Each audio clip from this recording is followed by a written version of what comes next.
Test, hello.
Testing.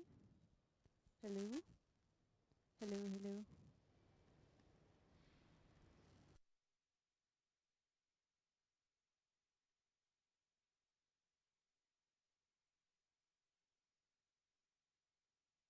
Testing. Hello, hello.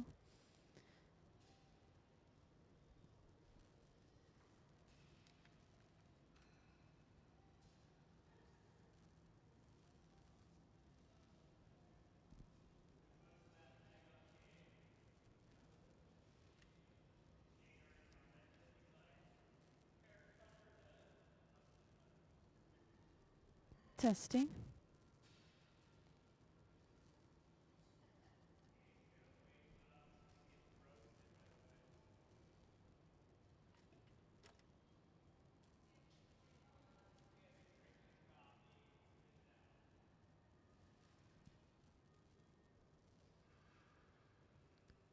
Testing.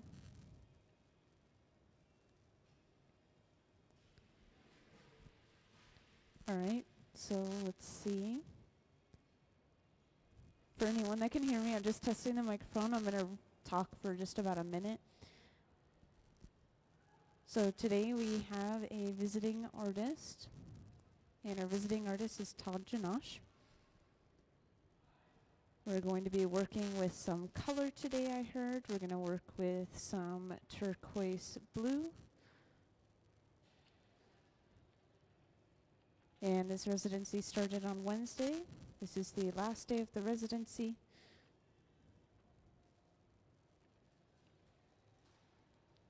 And we're just going to continue to make these abstract organic forms that you're seeing throughout the hop shop.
So I just want to kind of introduce you all to what we have going on today, and then I'll actually hand the mic off to someone who's been with you this whole time, and she's going to kind of connect what you're seeing in the hot shop to what you've already learned in school.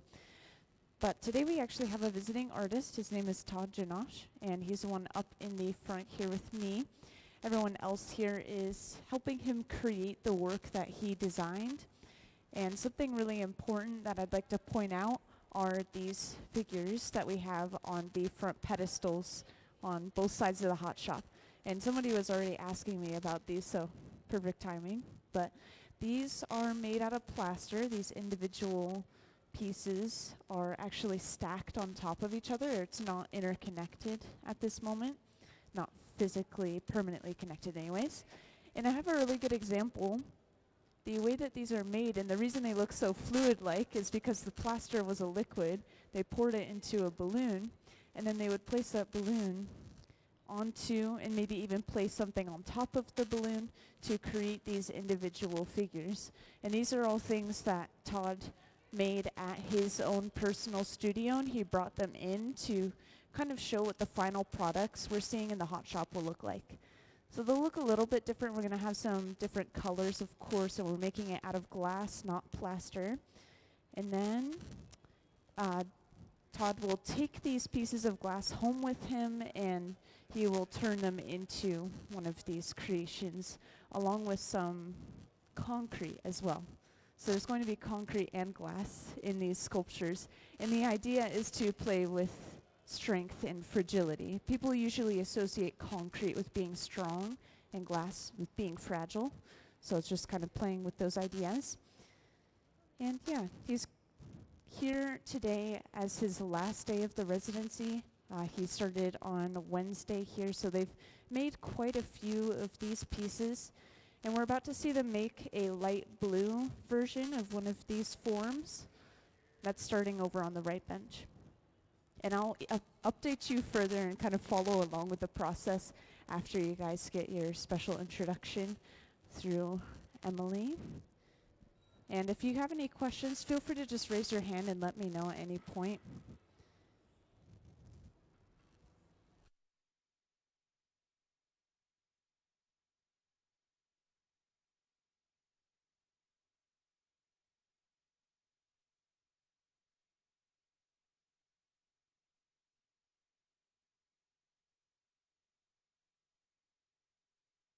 So actually, we're going to have a pretty important moment happening right here. We're going to break this little cup off of the end of our pipe, and then we're going to stuff a large mass of clear glass inside of it to fill the cup up. So yeah, we're breaking it off of the end of the pipe, so we're breaking that connection, but the cup itself stays intact because it's just warm enough. And this is just solid clear glass, by the way, just to mention real quick. As they push down, it fills the cup up from the inside.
Alrighty, hello Mason Middle School students. Welcome to the Hot Shop again. Thank you guys so much for being on your best behavior.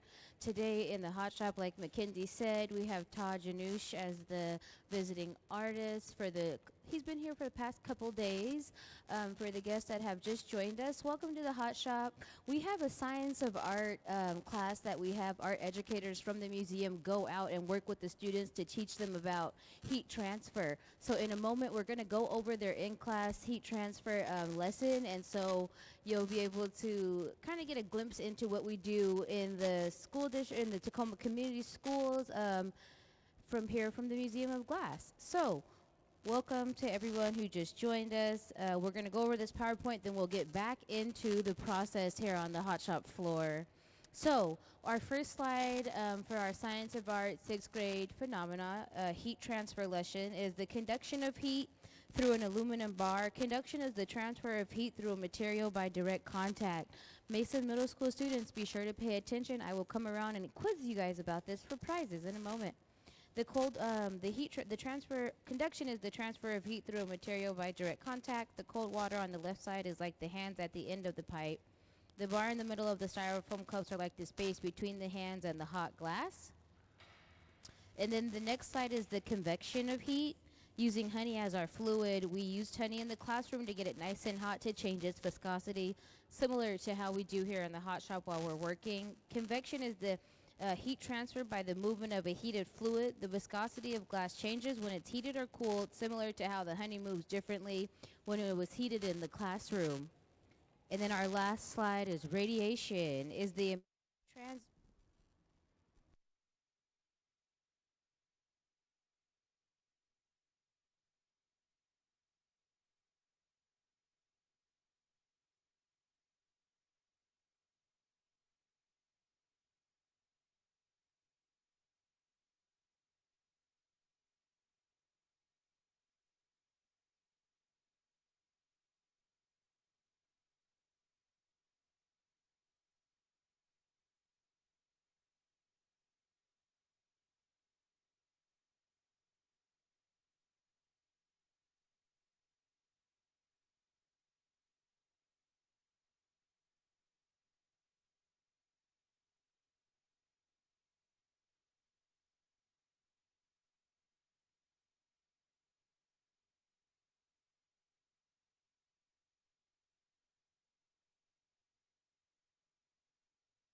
So welcome into the hot shop to anyone who's recently joined us.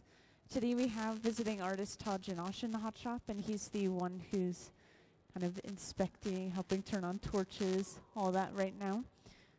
And everyone else here, they're working for the Museum of Glass in the hot shop, helping this visiting artist create his work. And this work that he's creating right now, I think this pedestal's closer to most of you, so I'll point out these pieces right here. These are made out of plaster that he brought in, and they are individual pieces that are able to stack on top of each other. They were made using balloons, interestingly enough, and filling them with that liquid plaster mixture. And then he would set them on top of each other or set objects on top of them to create these shapes. So this is why they look so fluid, even in a solid form. So we're trying to recreate that using glass in the hot shop. And these are some pieces that were made on Wednesday. They finally cooled enough for us to bring them out and display them on this front table right here. And they were working with mostly clear glass, but we've been working with some color. And right now, this piece is going to end up being like a really light blue, pastel blue, kind of like a turquoise. We've just attached a pipe to the end of this piece of glass so that we can break it off of its original pipe. And when we do this, you can actually see a little window to the inside of the piece, which reveals that it's mostly clear glass. It's just surrounded in a little layer of color to give the appearance of it all being made from color. And the same thing was done with these pink pieces right here, for example. We just have to have the appearance of it being all made from color, but we don't want to use color all the way through because it's so expensive. And it would be difficult. I think we'd have to have something called a color pot to be able to make it all colored glass. And a color pot is basically a glass furnace that's filled with colored glass only. And speaking of our glass furnaces, those are the large tanks with the closed door specifically. We're using this one on the right now. This one kind of to the right where they're working here. And inside of there is a giant ceramic crucible filled with clear molten glass at 2100 degrees Fahrenheit. And it stays running 24/7. Now these furnaces that we're using to reheat the glass, these run a little bit warmer usually, so between 21 and 2300 degrees Fahrenheit. And of course, whenever we go inside of them, we're just trying to make the glass soft and malleable again.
So we're going to cut off the very end of this piece, which is going to make the entire thing appear to be all that light blue color.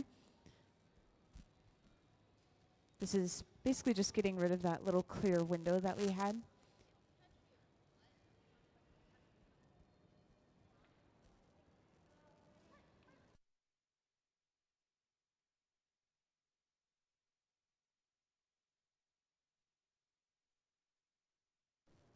And over on the right bench, we're actually making a small cup of colored glass. So we are doing a little bit of actual glass blowing over on the right bench. And this is going to be a small piece of glass, just a cup about maybe this big. And this is what is giving us our color for these solid pieces of glass. Basically what we do is we create a cup of color, and then we stuff solid clear glass inside of it to kind of fill it up, and that's it. And then we have a piece that appears to all be made from that same color. So that's what we did with this piece at the center bench earlier on.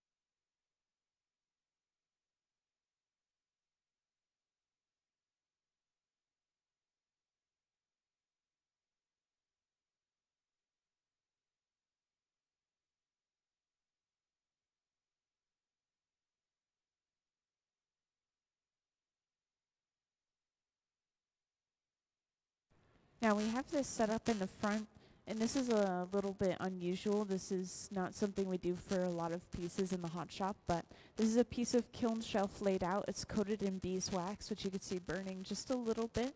And then we're using some of these plaster shapes to actually push into the glass, which is what you were seeing just a moment ago, to create even more of these abstract shapes.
Now, if they're happy with this shape, then they'll start to get ready to break this piece off, which is going to include heating up this area where the glass is physically on the pipe, connected to the pipe.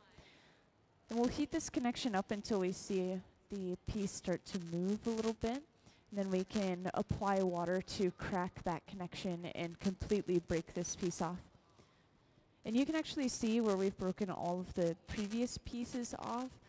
For example, this one right here has like this little clear nub on the end, and we're almost always going to have a little bit of excess glass on any piece that we make, and then we have to go through another process after the hot shop, which is called cold working, where we grind and polish, cut the glass in any sort of way that we want. So the cold working, that's going to be done on these pieces. They're just probably going to grind that excess bit off.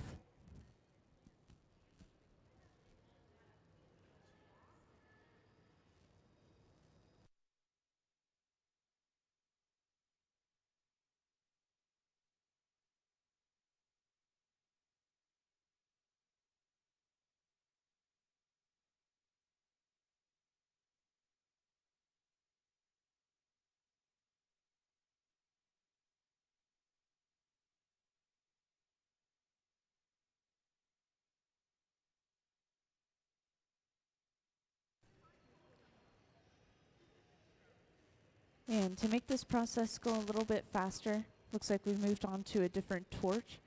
And this torch, I always like to mention it whenever people see it, because it is a really, really hot flame. This can get up to around 5,000 degrees Fahrenheit. So use it commonly for sculpting or small scale work, just so that we can heat up a really small section of glass at a time really quickly, which is important. We don't want to heat up the entire piece and lose the shape that we've worked so hard to make.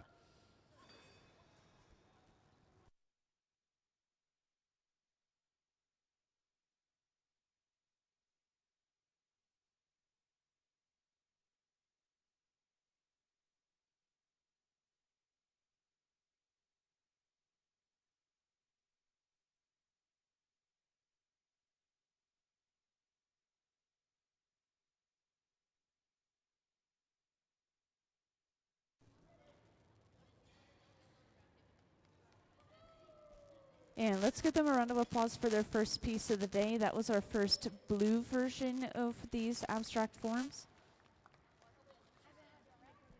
Thank you. So this box that we've placed the piece inside of, this is called an annealer.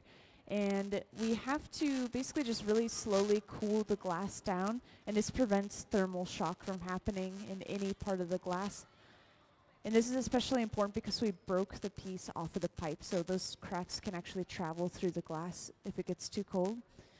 So it's going to keep it at around 925 degrees Fahrenheit. And then when we press the button, these pieces, because they're so thick, I mean, you can see how massive this piece is, for example. They take a couple of days to cool down properly. So yeah, these were made on Wednesday, and I'm only just seeing them now.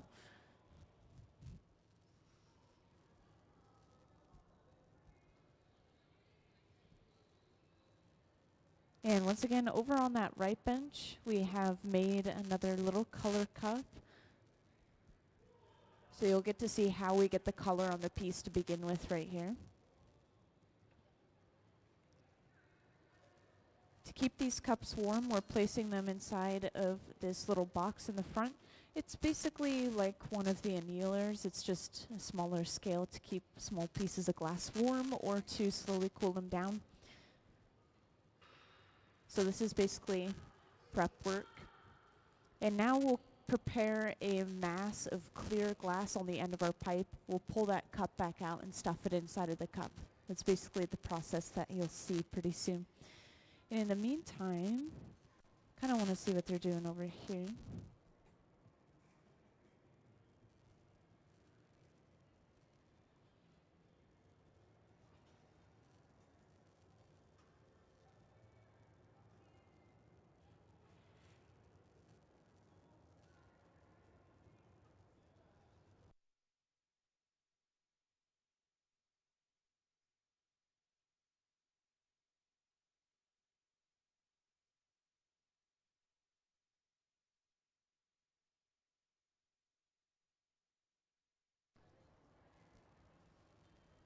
So it looks like they'll be making one more of those little blue cups. So at this moment, they are going to blow a small clear bubble, and at the same time, we have someone who's heating up some color inside of the furnace over on the far right. And that is the view that we have up on the screen, by the way.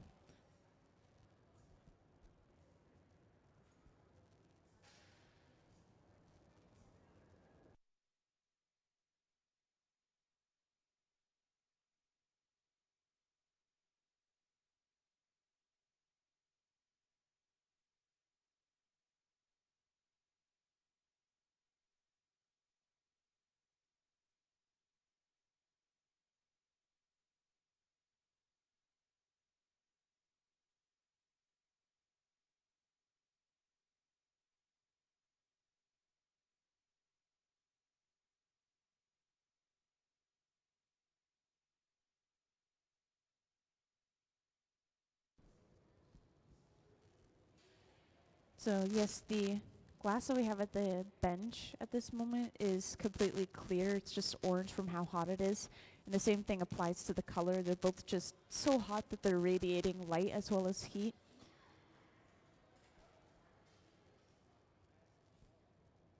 And we're sectioning this color off, so we'll probably just be using about half of it for this exact little cup that we're making. Oh, by the way, this process where we create a small bubble and then we cover it with color is called a color overlay or a color drop. And this is a really common way to get color for any blown piece of glass, especially because it creates a really even layer of color across the entire piece if you do it right. So we've just dropped that color onto our bubble. We'll heat it up, and then we'll start rolling it on this metal table called the marver, which we have them throughout the hot shop. And this is going to push and roll that color back until it completely covers up the clear.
So at this point, we've completely rolled that color back. It's covering up that clear bubble. And we're letting this cool down. We'll soon gather another layer of clear over top of this, both to kind of protect the color from any possible chips or breakage that could happen to the surface of the piece, and also to build up some mass for the piece. And could I have Todd's work up on the screen, please?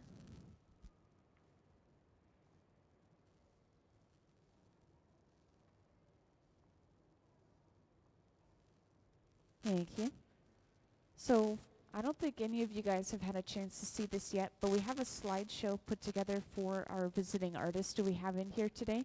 So up on the screen is some of his previous work, some inspiration photos, and sometimes some process photos as to what the visiting artist is working on.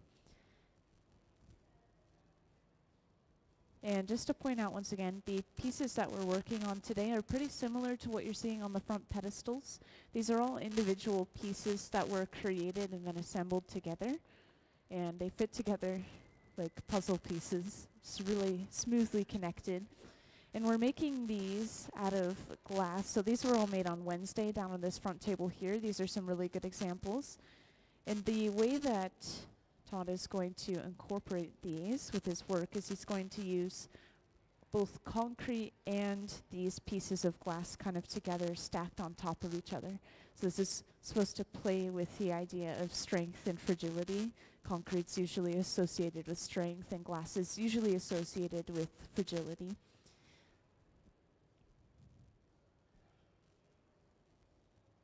And some of these pieces that he's worked on, he has incorporated some of his own glass work. He works with a completely different kind of glass called borosilicate, which is really interesting to me. It's a scientific glass that you can use to make things like beakers and Pyrex, for example. It's really strong. It can handle a lot of heat.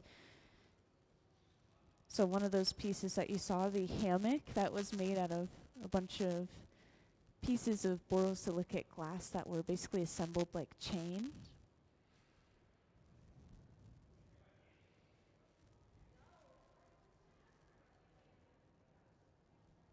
And just to point out our visiting artists, to those who just joined in, Todd Jannausch is right up in the front here in the green jacket, and everyone else here, they are working for the museum and they're helping this visiting artist create this work.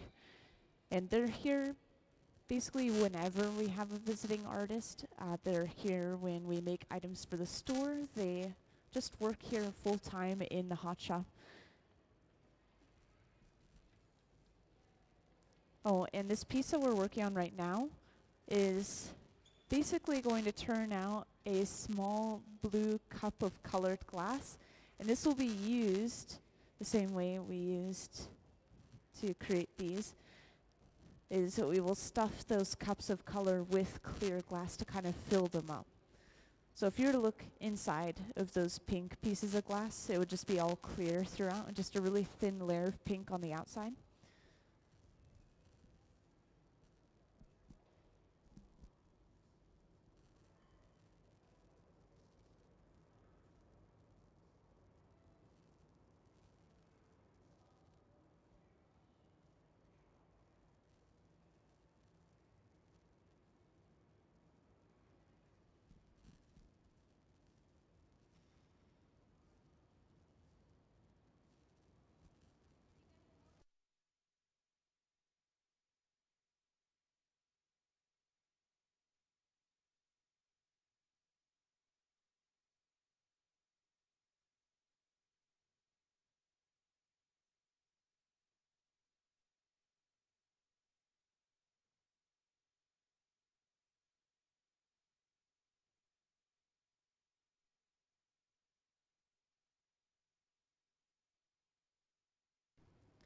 So I'm just going to mention real quick to the audience who has been in here for a little bit, I'm going to hand the mic off to someone who's going to be addressing the middle school group who just came in. And so you're welcome to pay attention to it, but it's probably not going to make sense to you guys because you didn't have their lesson that they had in school. It's going to be about heat transfer. But yeah, so that'll be happening.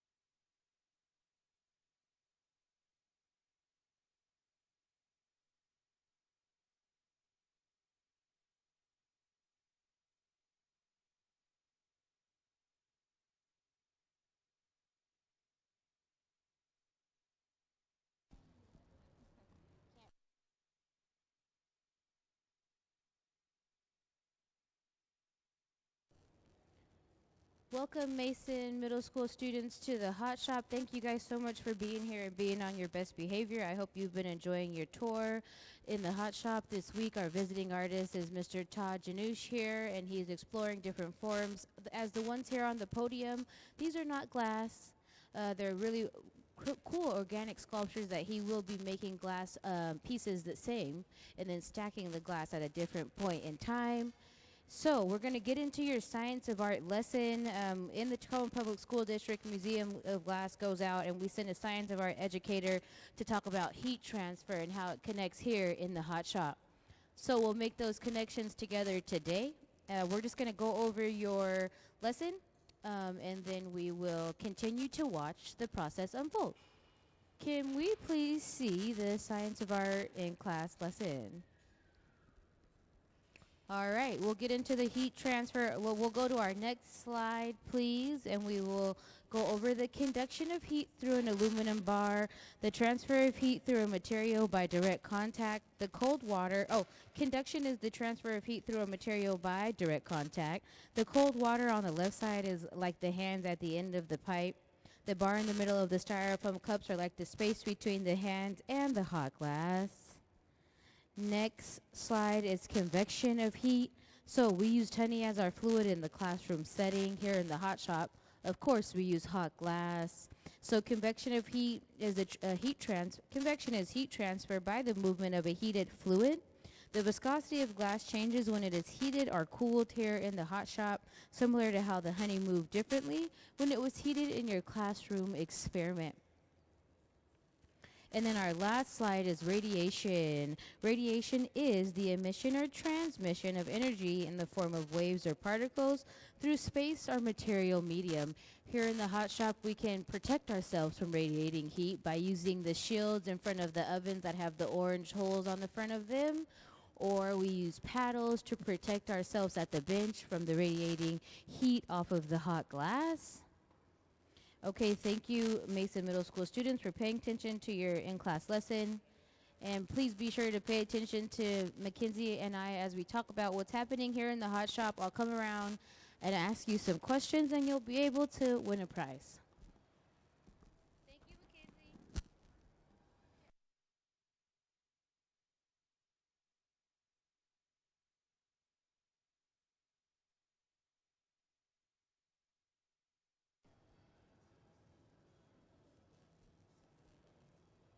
Yeah, so once again, for anyone that's just joined us, we have created a small cup of colored glass over on the right bench, and we're getting ready to use this by gathering layer upon layer of solid clear glass at the center bench. And eventually this clear glass is going to be stuffed inside of that cup, which will then pick it up and create a layer of color across the entire surface of our piece. And just to show off to those newcomers, down on the front table here, we have some pieces that were made on Wednesday. And they used that same technique to create these pink colored pieces of glass, which if you were to break this open, it would be completely clear glass on the inside, just a thin layer of color on the outside, which is really nice. Colored glass is pretty expensive because it's all these different metals and minerals that are mixed into the raw glass mixture.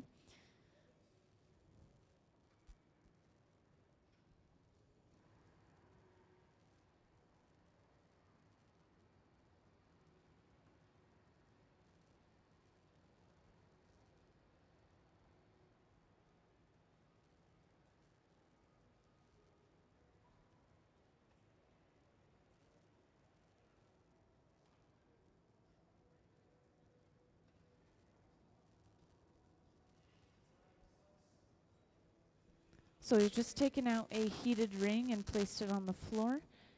We just want to make sure that any glass that we have is not going to touch any cold metal, otherwise it could cause cracking and breaking in the glass from thermal shock. And we'll soon break this little cup off the end of the pipe and then set it upright inside of that heated ring. And then we simply stuff that mass of clear glass inside of it. And this is going to slowly fill the cup up from the inside.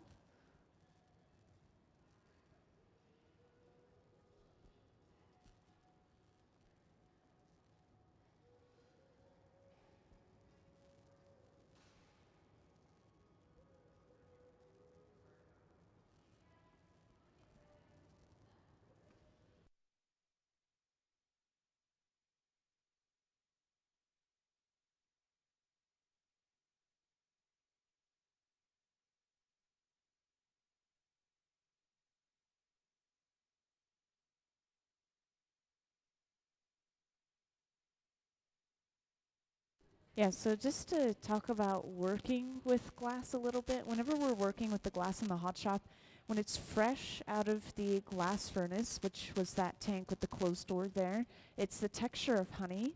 So it's, if you were to stop turning the pipe, it would literally just drip onto the floor.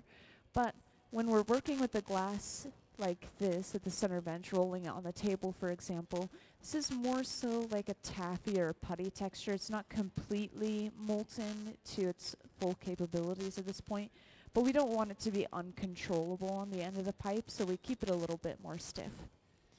And that's why it looks so satisfying to me, is it kind of reminds me of candy pulling or like taffy pulling, candy making.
And if anyone's curious about what's happening over on that right bench, we're basically seeing the process again of them creating that small blue cup of colored glass. So for anyone that hasn't seen that yet, they basically create a small clear bubble and then they layer a little bit of blue glass on top, gather another layer of clear, and then they blow that out and turn it into our cup. So feel free to watch that process as well. At the center bench, we're going in with a pair of jacks, these two metal blades, squeezing down onto the glass. And this is where we break the piece off of the pipe, so it's really important to create this line.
And these nozzles that we use at both of the different benches, these are blowing compressed air onto the glass. And really it's the same idea as blowing on a hot piece of food. It's just to cool it down a little bit quicker than if we were to just let it sit.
And just a reminder, if anyone has any questions, whether it's about the visiting artist or about the museum or just about glass in general, feel free to raise your hand and let me know. And that applies to the entire audience.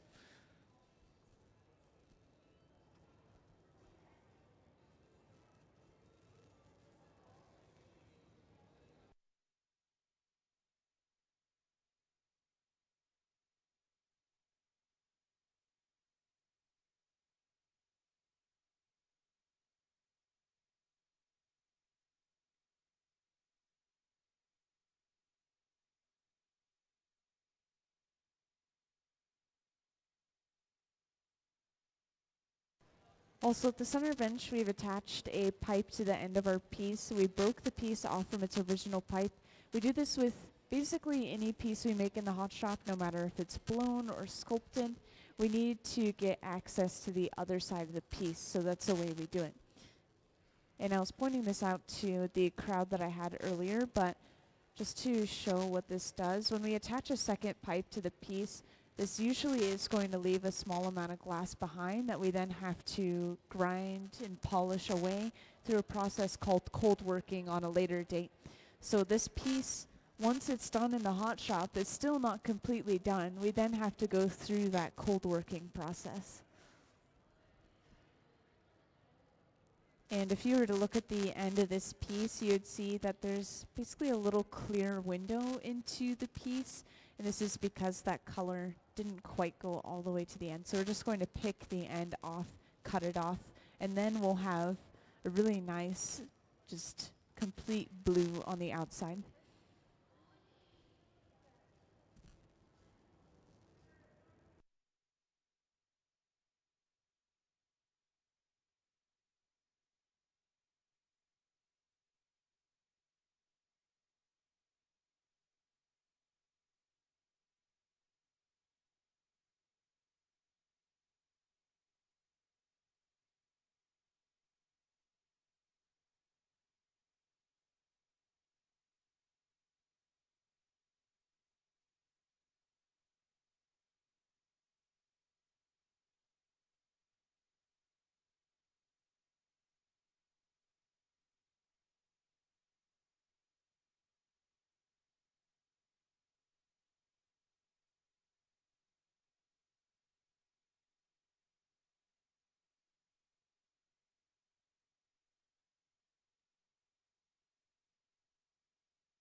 And next, then we use this setup in the front here. which it's a little bit hard to explain what we're doing. This is a pretty DIY setup. We have a piece of wood and then a piece of kiln shelf set up in a couple of different areas. And then we're using some of these individual pieces of plaster, these plaster forms, to shape these pieces of glass. And the way that he creates these plaster forms is actually pretty similar, where he stacks them on top of each other, or he stacks objects underneath or on top of the plaster-filled balloons, which, just to show an example, this is a plaster-filled balloon right here. It's just solid at this point, and that's how he created those forms. And so to create these glass forms, obviously we can't put glass in a balloon. So instead we're kind of sandwiching them between pieces of plaster, and that's creating these abstract organic shapes just as if they were made the same way.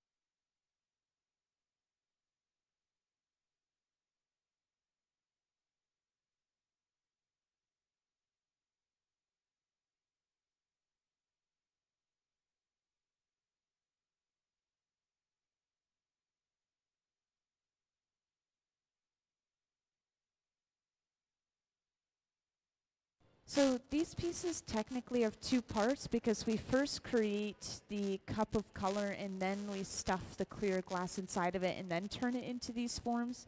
The clear glass ones were pretty quick, maybe about 15 minutes or so each, because all you needed to do was gather layer after layer of clear and then shape it, and then it's done. Yeah, with these colored ones, maybe about 30 minutes each, so just a little bit longer. Really, it's not bad. We've been working since 10 this morning, and this is our second piece already done.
So we're getting ready to stuff yet another cup.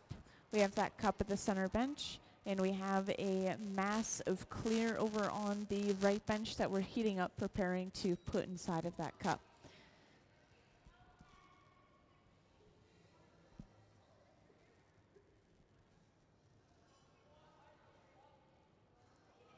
So to break anything off of a pipe, we apply just a little bit of water to the area that we want to break, that little connection point. Then we tap the pipe. That pops a piece off. And you can kind of see from the outside where the glass is touching the wall on the inside of this cup, which I think is pretty satisfying. So we've picked that cup up now.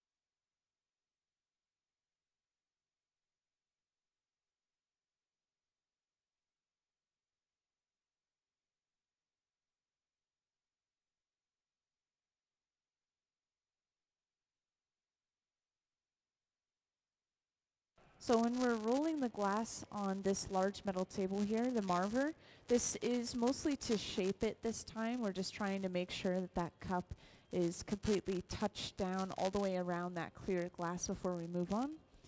But sometimes we'll use the marver for other things as well. For example, whenever we're rolling the glass on the marver, it's inadvertently going to pull heat out of the glass and into the cold metal table.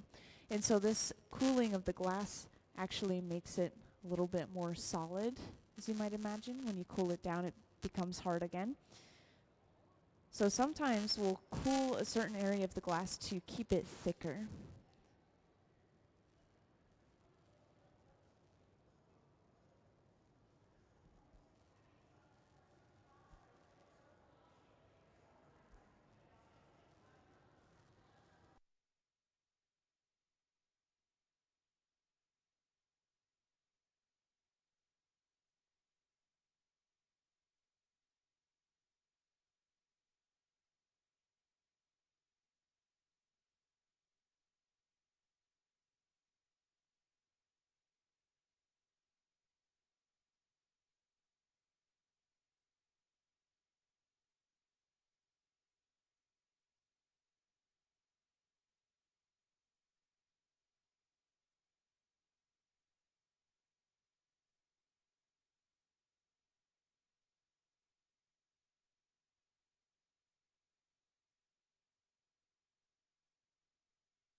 So we're at the point where, yet again, we've created that divot in the glass, which is our breaking point.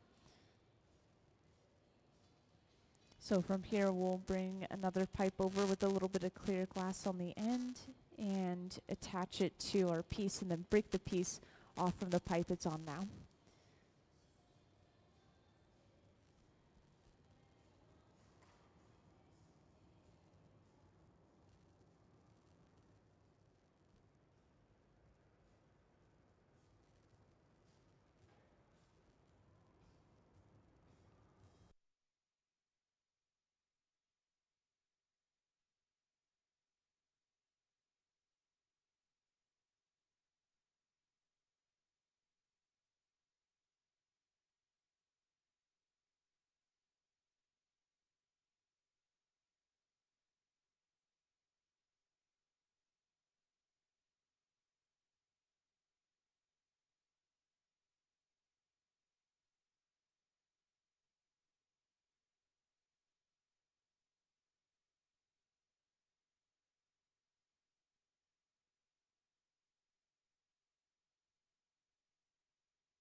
Now you can see when they connected this second pipe, they created a little divot in that connection as well. This just makes it easier to break this pipe away at the very, very end of the process.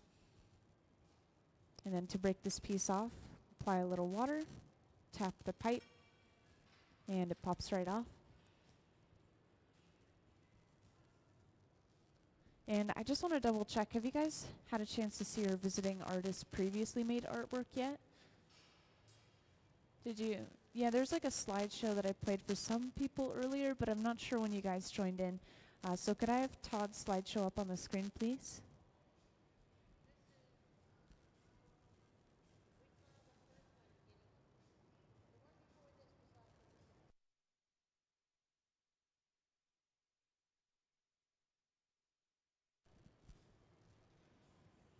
Yeah, could I have Todd's slideshow on the screen, please? Thank you. Oh, wait, this isn't it.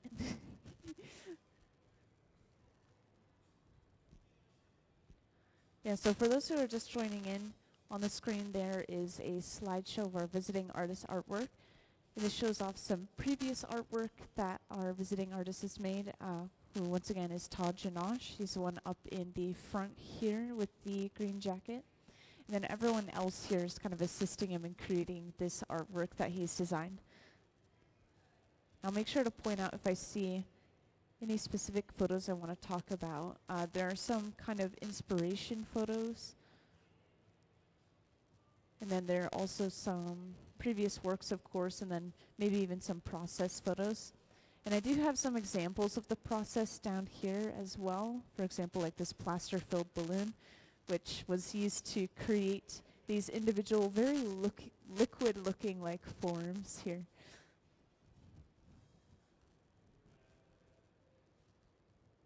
This hammock right here is really impressive to me. These are individual little chain link pieces of glass that were interconnected and then hung like that to create the hammock.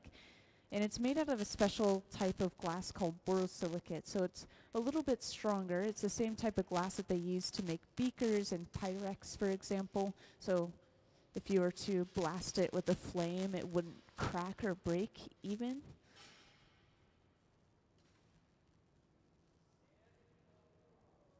But yeah, this was the slideshow, just showing off some of that work for you guys. And the work that we're working on in the hot shop is going to end up similar to what you're seeing on the pedestals, where we have these very liquid-looking forms, of course.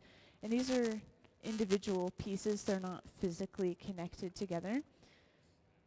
Yeah, exactly. And the way that we've been making them in the hot shop is we will sandwich the glass in between some of these plaster forms. And a really good example of that is this one right here, where we have kind of a rounded shape on both sides, which would be really hard to get using any of our other tools or flat surfaces. So we've had to get creative with the setup in the hot shop and the way that we're forming these pieces of glass. And the ones that have flat bottoms, like these ones, these are going to be base pieces. So this is going to be supporting a lot of weight, and that's why it's a little bit bigger as well.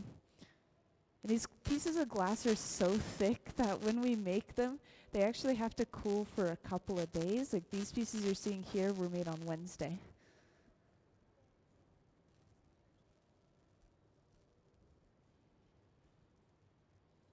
All right, so in the front of the hot shop, we're using this setup where we have a couple of pieces that are made from plaster.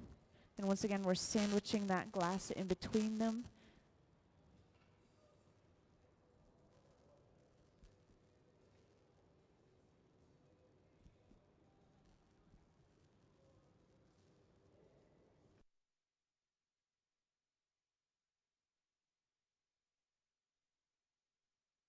So whenever we use plaster or any other kind of foreign materials like graphite or wood or anything like that, sometimes small particles will stick to the glass. And so we're trying to get those particles off before we move on, any particles that may have come off of the plaster. I think that plaster has a lot of silica in it, if I'm remembering properly. And so if that silica gets hot enough, I think it's going to want to stick to the glass.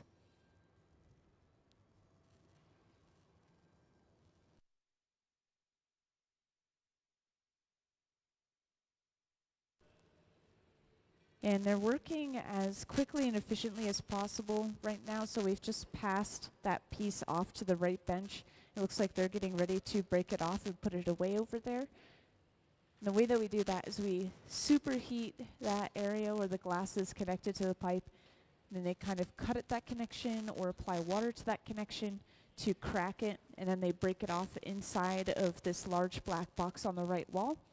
And that box, it's meant to cool the glass very slowly, but the way that it's done, it's not cold. It's instead at around 900 degrees Fahrenheit. Then we press a button to slowly kind of lower that temperature for a couple of days.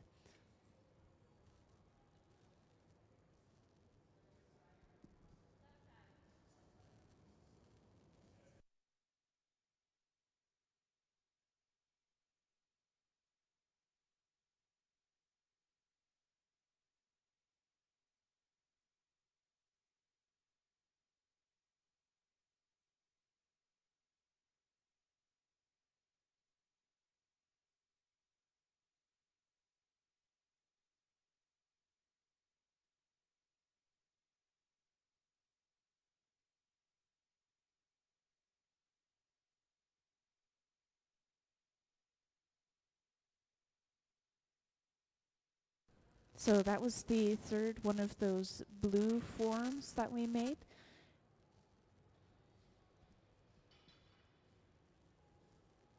At the center bench, we're building up some clear on the end of this pipe, getting ready to make another one.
So this box up in the front, it has a cup of this really light blue color that we've been using, and it's sitting upright in there. So all we have to do is come over with that solid clear glass, and we stuffed it inside of that cup to pick it up. And that was something that was made earlier today. This is a little bit of prep work. We frequently will make pieces of glass that we're either attaching or adding to our piece in some sort of way, and we'll just keep it warm at around 1,000 degrees Fahrenheit.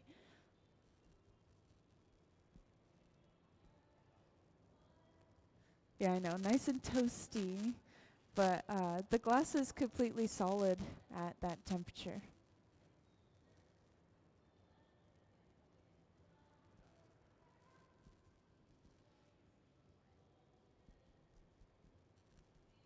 And to fully push this cup up and around the entirety of that solid mass, we're rolling it on the marver back and forth, and we'll just slowly change that angle to push the cup down more and more.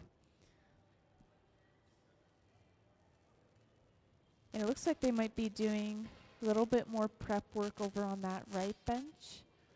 So we're working with some color on the end of that pipe, and we'll start making some more of those color cups, like what we just used for this mass right here.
And I haven't really talked about this wooden spoon-shaped tool that you're seeing them use today.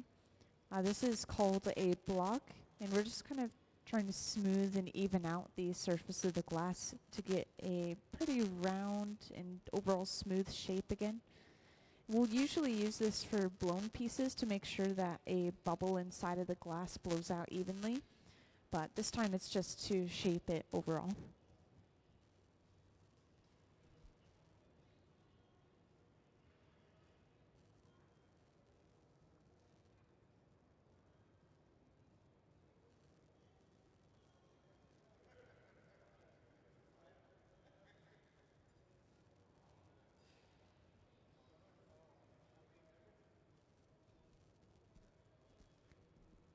And could we have a view of the right bench real quick, please?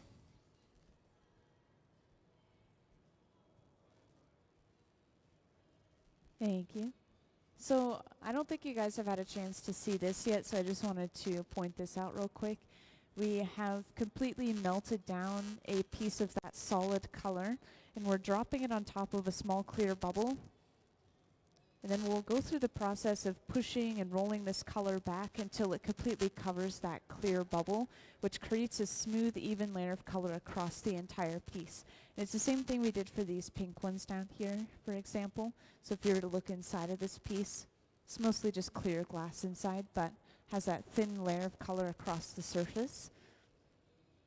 And this knowledge can be applied to a lot of pieces you see in the galleries as well, just anything that has that smooth, solid color, and especially blown pieces. This is usually how they get that color.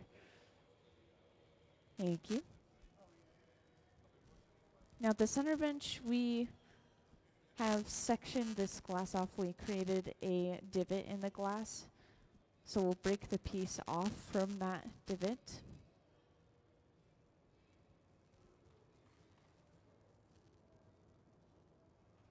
I know some people just joined, so I want to point out that we're making some pieces that are much like these individual pieces down on the front table right here. And these are made by either putting them on a flat surface and pushing into them, kind of like these ones are very flat on the bottom, or this one has kind of an odd shape on either side, and that is made by sandwiching it between pieces of plaster, kind of like these. And the whole goal of it is to be able to assemble the pieces of glass much like these are assembled right here on a later date. And they'll be incorporated with some concrete as well. So these are plaster, they're just kind of prototypes, I believe. And we're also using them as molds, basically, to push into the glass. And that setup is in the front here, by the way. We'll be using it pretty shortly, actually, to squish this piece of glass right here.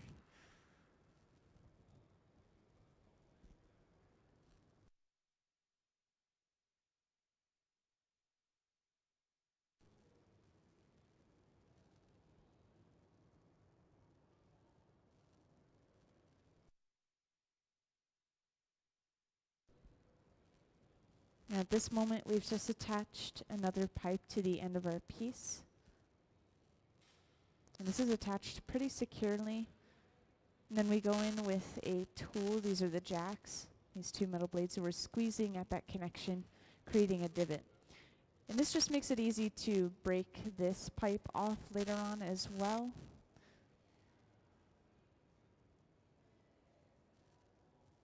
And then to break the piece off of its original pipe, we apply some water and then tap the pipe, and it popped right off.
So we've applied quite a bit of heat just to the front half of this piece of the center bench.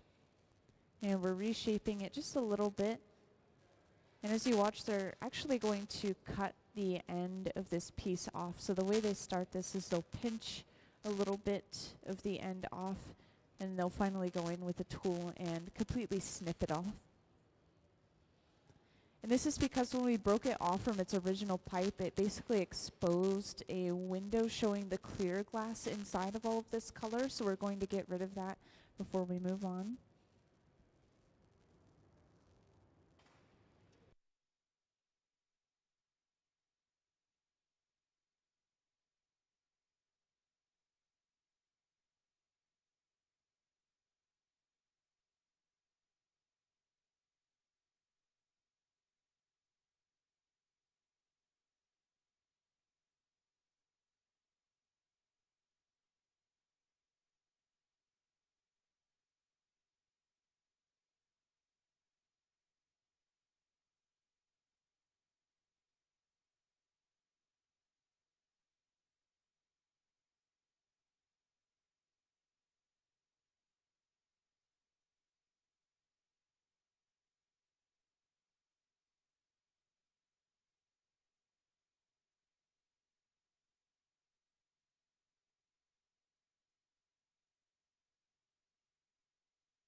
So now it's, whoops, stumbling. So now that they have smoothed and rounded that end back out, they're going to heat up the entire thing overall until it's at least a little bit malleable. And then they'll come over to the setup they have here, and they'll actually squish this piece of glass using two different pieces of these plaster pieces. So once again, these are individually made, so they're able to take them apart and use them to kind of mold the glass into a specific shape. So we've squished this glass down and successfully created that shape. Sometimes they'll have to do it a couple of times just to make sure that those divots are deep enough.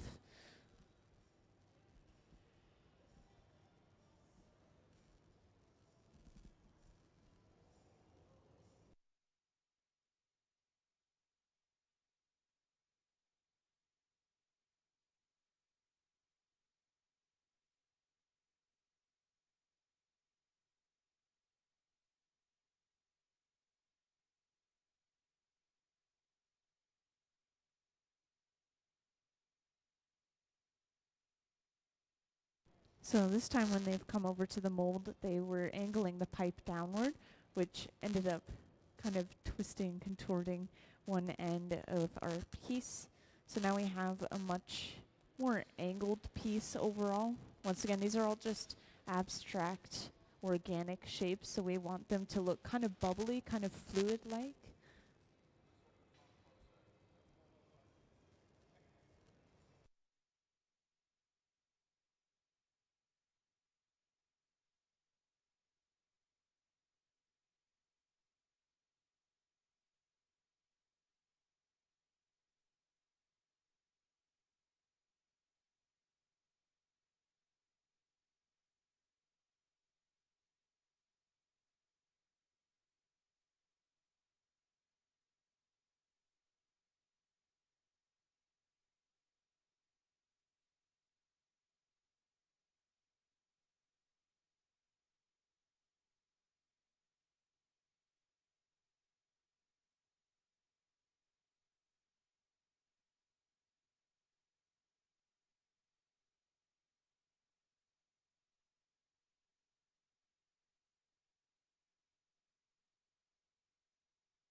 So we're cutting at that connection, weakening it a little bit. And pretty soon that means we will break this piece off. And I just want to point out once again for anyone that's joined in recently that we'll break it off in this large black box over on the far right wall. And this is one of our mini annealers. It's basically just going to hold it at a healthy temperature of about 900 degrees Fahrenheit. Then we'll press a button and slowly cool everything inside of that box down at the end of the day. And this is going to have to cool for quite a while. All these pieces of glass are completely solid through and through. They're not blown. And these pieces were made on Wednesday, so that means that they're cooling down for about 2 days.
So we've gone over to the annealer.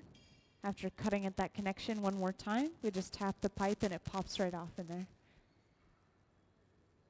So just like that, we have another piece done. I think that was our fourth one of the day. We've made them all this nice pastel blue so far. They look a little bit more green than it's actually going to turn out when we're working with it in the hot shop. And that's because there's so much heat in the glass still that it's radiating a little bit of yellow light as well as it being blue. So it looks a little bit blue-green.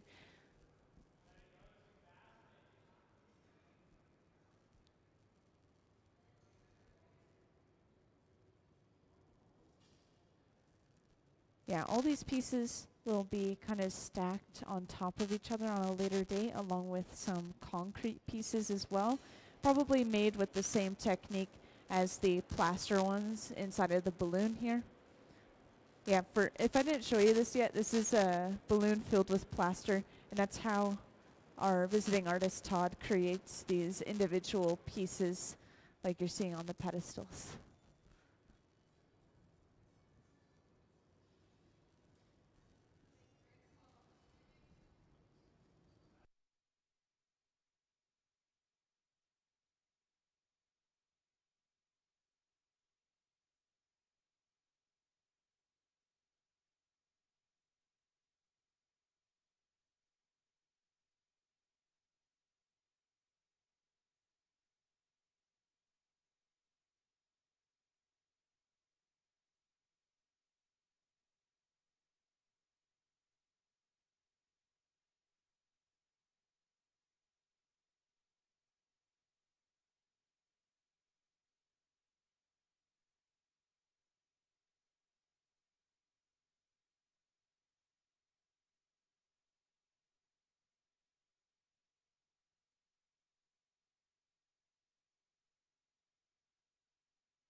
Alrighty, Mesa Middle School students, welcome to the Hot Shop. I hope you guys have had a great time on your tour so far. Today, our visiting artist in the Hot Shop, he is currently creating the shapes on the podium here, the abstract forms in glass. And so that's what they're doing right now. These ones have color. They are, I think, a green color. His name is Todd Jannausch. And I will go over your in-class PowerPoint that you all did while you had your experiments. So I'll go over your PowerPoint, and then Mackenzie and I will ask you questions. We'll come around with some different prizes, so pay attention so you can get the prizes when you answer the questions correctly. So we're going to go over your Science of Art 6th grade phenomena heat transfer lesson. So the conduction of heat is our first slide. Conduction of heat through an aluminum bar. Conduction is the transfer of heat through a material by direct contact. The cold water on the left side is like the hands at the ends of the pipe. The bar in the middle of the styrofoam cups are like the space between the hands and the hot glass. And then next slide is convection of heat. Convection of heat using honey as our fluid in the classroom. In the hot shop, we'll actually use hot glass, of course, but it's similar to the way the honey moves. So convection is heat transfer by the movement of a heated fluid. The viscosity of glass changes when it's heated or cooled, similar to how the honey moves differently when it was heated in the classroom setting. And then our last science of heat transfer that we went over was radiation. So radiation is the emission or transmission of energy in the forms of waves or particles through space or material medium. So I'll come around and I'll talk to you guys a bit more about how we connect the heat transfer in the hot shop to your lesson that you did in class. And then if you answer the questions correctly, I will give you a prize. So be sure to pay attention.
So at the center bench, we are working on a form that's going to be kind of similar to what you're seeing down on the front table right here. I'll hold up an example.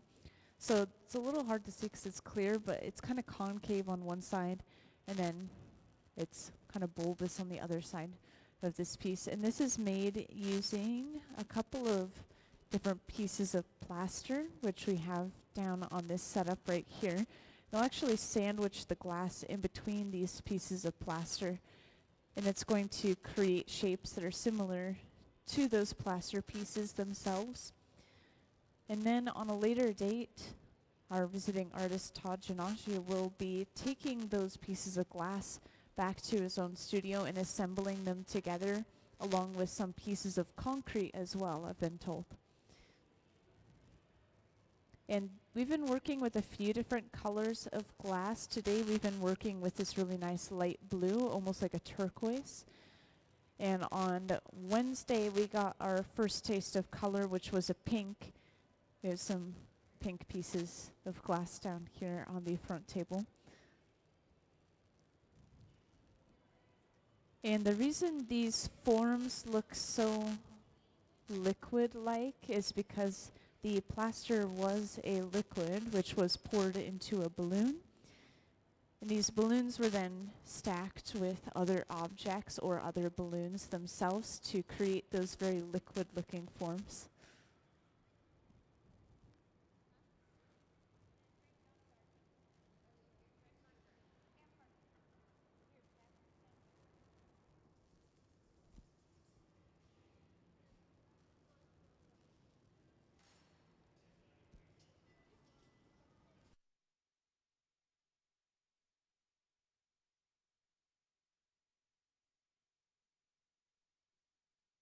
So just to point out something specific to you guys, we're not using it this second exactly, but this is our glass furnace here. And inside we have a large ceramic crucible with molten clear glass inside of it. And it's just clear glass only.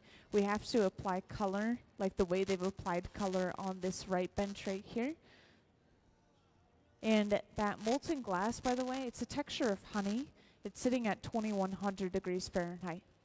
Then these open face furnaces, these are used to reheat the glass only, so there's nothing physical inside of them per se, but they run between 21 and 2300 degrees Fahrenheit, so just a little bit warmer.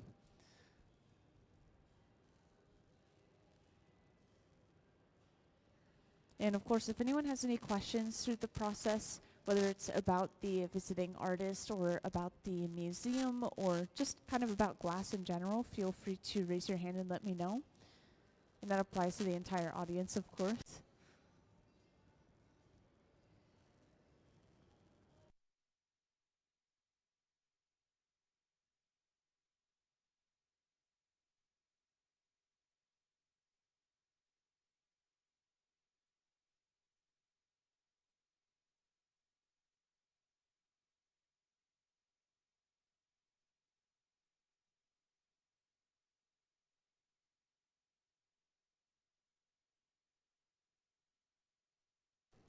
And now you'll see how we use this setup in the front.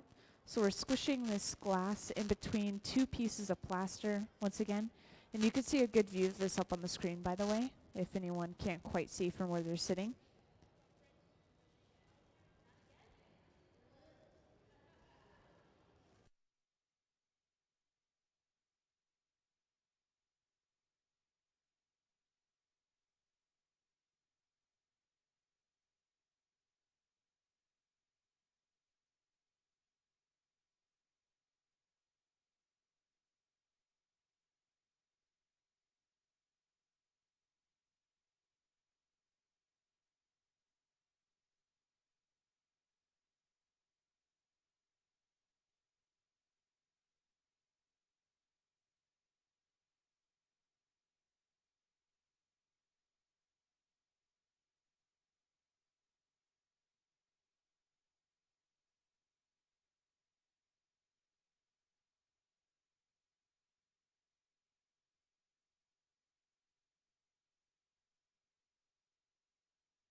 So we're inside of the cone that you might have seen outside.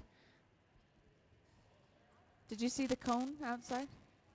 Yeah. So we're inside of the cone, which this was built to be a hot shop. It was never built to be anything else. That's probably a fan that it is a fan that you're probably pointing at. I'm not quite sure what exactly you're asking about, but there's a fan way up at the top. It pulls some hot air out while we get cold ventilation pushed in at the bottom.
So we just finished another piece. If you're curious about that black box, this is one of our mini annealers. And the annealer keeps the glass warm up to a certain point in time till we press a button. And that button we press is supposed to cool it down really, really slowly. And it depends on the thickness of the glass. These pieces are really thick, as you can see down on this front table. So these ones were made Wednesday, and I'm only just seeing them today, which is telling me they take about 2 days to cool down properly. But yeah, that box is probably right around 900 degrees Fahrenheit right now. It's going to continue to stay at that temperature until we press that button. And over on the right bench, we have another cup of colored glass, this little blue cup. So this is how we're creating the color across the entire piece to begin with, is we blow a cup of color and then we stuff clear glass inside of it to fill it up. And that's basically it. Then we just shape it from there and finish the piece off. It is a relatively simple process, and we're working on 2 benches at the same time, which is making the process even faster than it usually would be.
And this is a pipe cooler that we're using. It's a trough of water that we set the pipe down into, which is why you see all that steam rising as the pipe cools.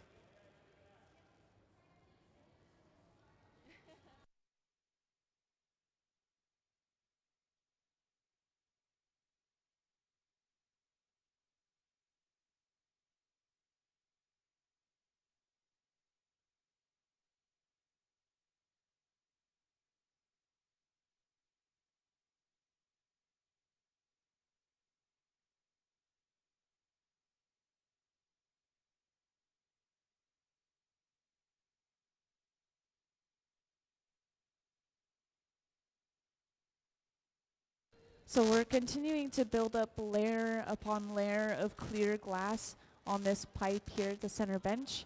And we're just keeping that cup of blue colored glass warm. We want to keep it around 1,000 degrees Fahrenheit, not too much above, not too much below, to avoid thermal shock and to avoid losing the shape that we have. And once again, this is our glass furnace. So all of the clear molten glass is sitting inside of that tank. That's what we're dipping inside of right there.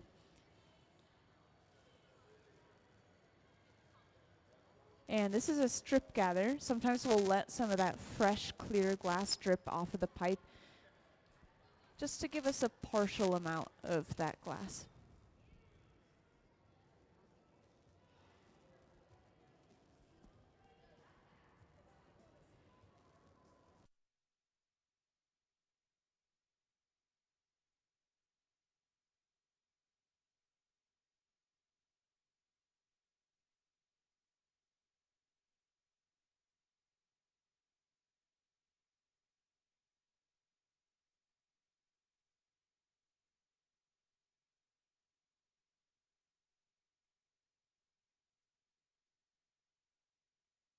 So we've broken the cup off, we've placed it upright in a heated ring, and we're now going to stuff that clear glass inside of it, which is picking that cup up.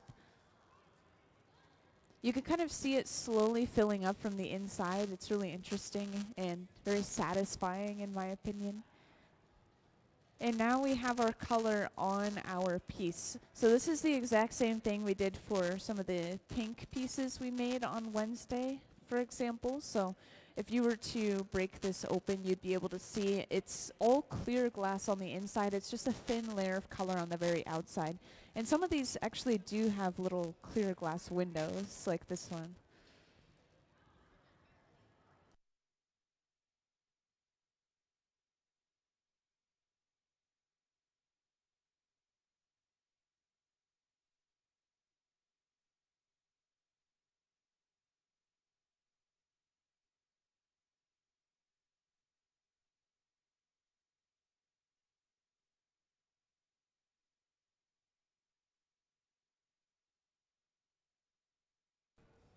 And we're rolling it on the marver, which is this metal table, partially to shape it, partially to push that cup all the way up against the bubble and just make sure that everything is really smooth and even.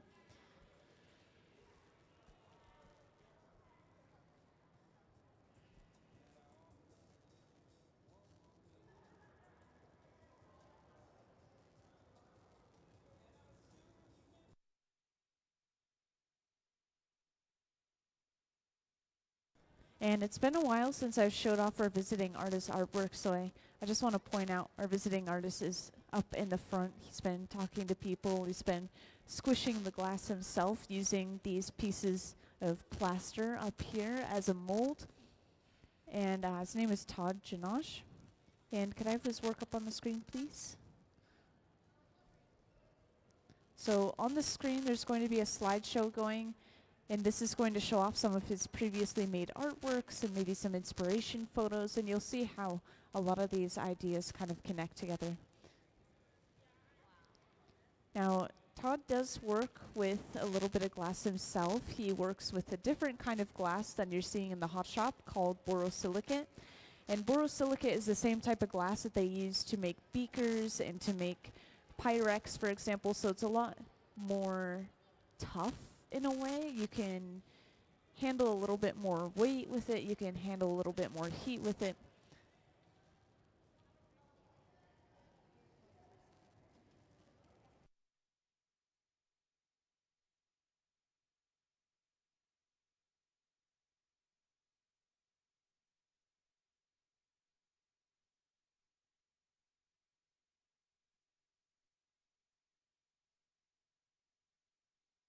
Yeah, so we are working at both benches, just trying to get as much done as possible, as quickly as possible.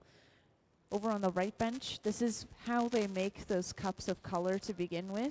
They do something called a color overlay, where they drop a little bit of colored glass onto a clear bubble, spread it over top of the clear bubble, and that's the process you're going to see over there. And then they use that to blow out a cup, and then they, of course, stuff clear inside of it like we have at the center bench.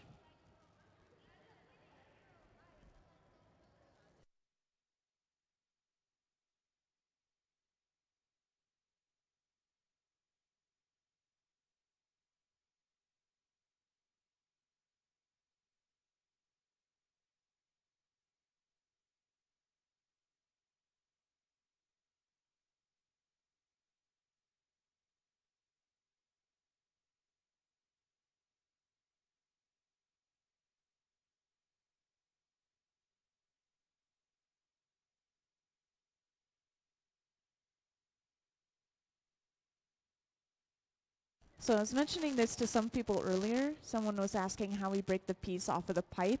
And right here, this is a really important step in doing that. We went in with the jacks, which are those two metal blades, and we're thinning out this section of the glass, creating something called a jack line. And that we will break the piece off of the pipe from that line by applying some water to crack the glass and then just popping it off, basically.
Now this is the next step in our piece. We attach another pipe to the very end, and we section that off as well, which makes it easier to break this second pipe off later on.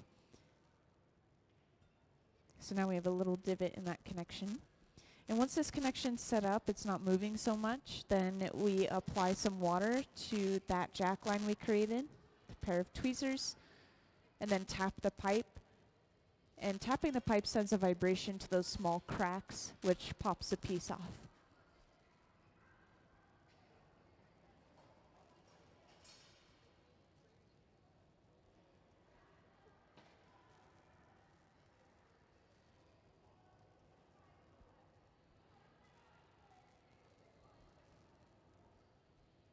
So now that we've broken that piece off from its original pipe, we've basically exposed a window kind of showing the inside of the piece is clear. And so we're going to get rid of that next by picking off a little bit of glass on the end and just closing that little end off.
Yeah, so at the center bench, we have taken the very end of this glass, we've picked it out a little bit, and we're now sectioning it off, getting ready to completely cut it off.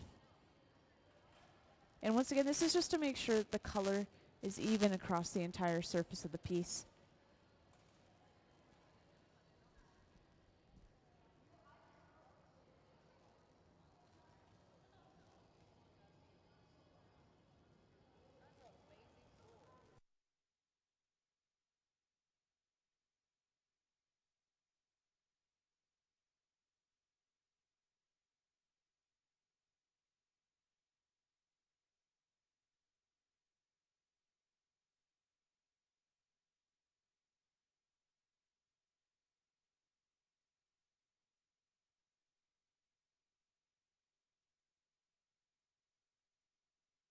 And next we'll go through the process of just smoothing, rounding this back out, and then we'll apply one more heat usually, and then come right over to the station in the front and squish this piece of glass. And this is, once again, our visiting artist, Todd himself. He's going to be squishing that plaster down onto the piece, which will create our final shape. It's always fun when the visiting artist gets to partake in making the piece themselves, and that's not very frequently done, because the people who work in this hot shop, they have between 20 and 30 years of professional glassblowing experience. So even if you are a glassblower yourself and you come in here, they usually end up handling all of the work for you because they are so professional as a team.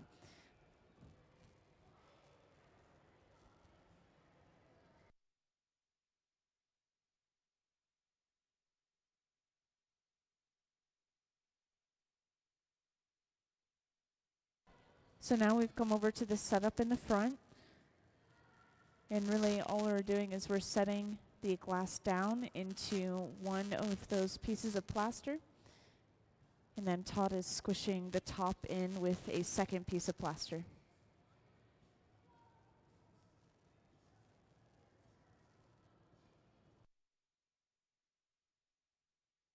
And when we're using these pieces of plaster as a mold, this is leaving behind a little bit of residue. It's like the plaster itself is sticking to the glass. And plaster has a lot of silica in it, like glass, so if it gets hot enough, it probably will stick to the piece. So we dust the piece off, just make sure those particles aren't sticking too badly before we move on.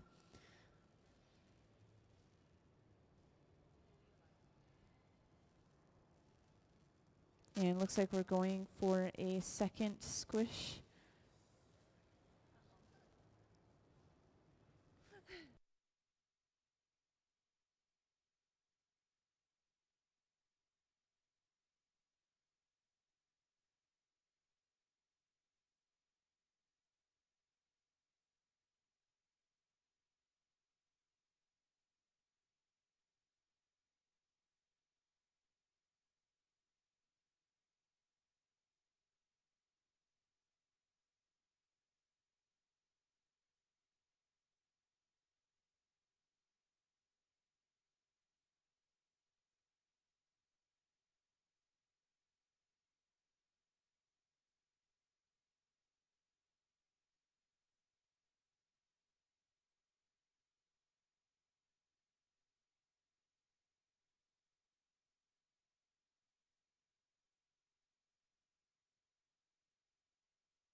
So we have finished the shape off at the center bench. We're now getting ready to break the piece off completely and put it away. And the way that we do this is we superheat the glass that's connected to the pipe itself until there's a little bit of movement in that connection, and then we cut at that connection with a pair of shears, which are like giant glass scissors that you see here. And it's really easy to break these pieces off. All they do is they tap the pipe inside of the annealer, and then the piece just pops off inside of the annealer.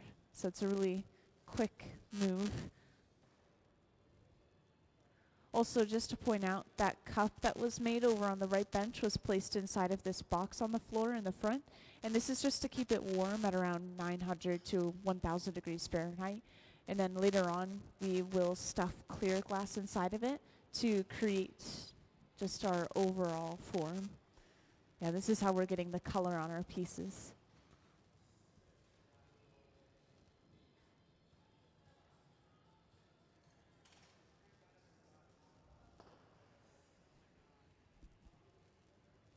So we're applying a little bit of water to the end of our pipe.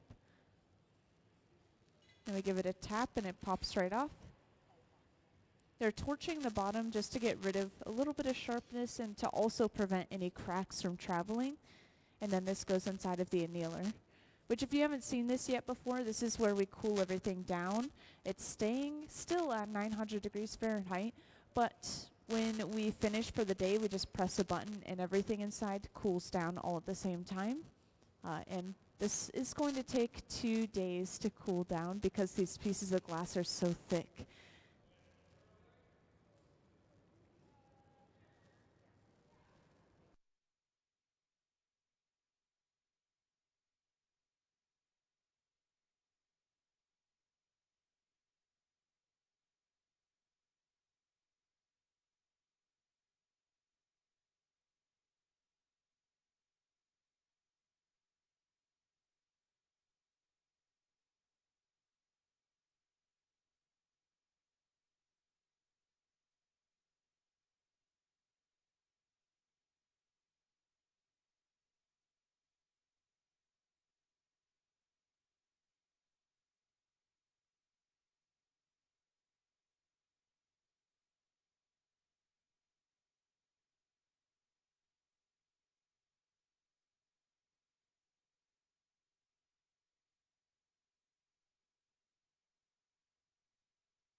So while we were finishing that last piece, they were making a couple of cups and putting them inside of this box in the front once again.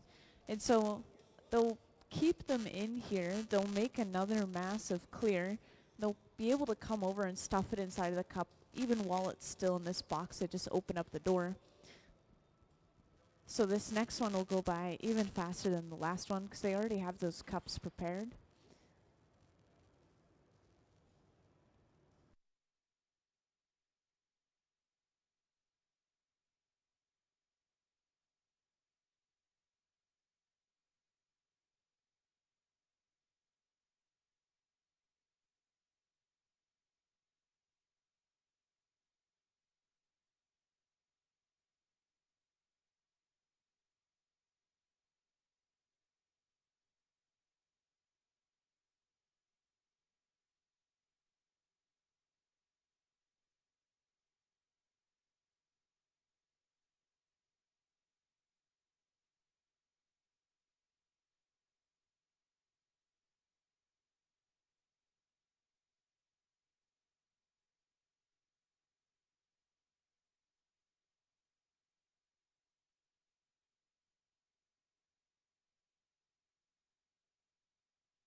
So they stuffed that clear inside of one of our color cups inside of that box, picking it up.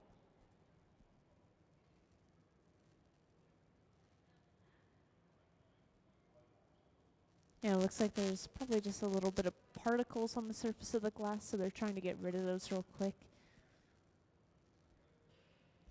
And then they'll start to roll it on the marver, which is this metal table that we have near the center bench.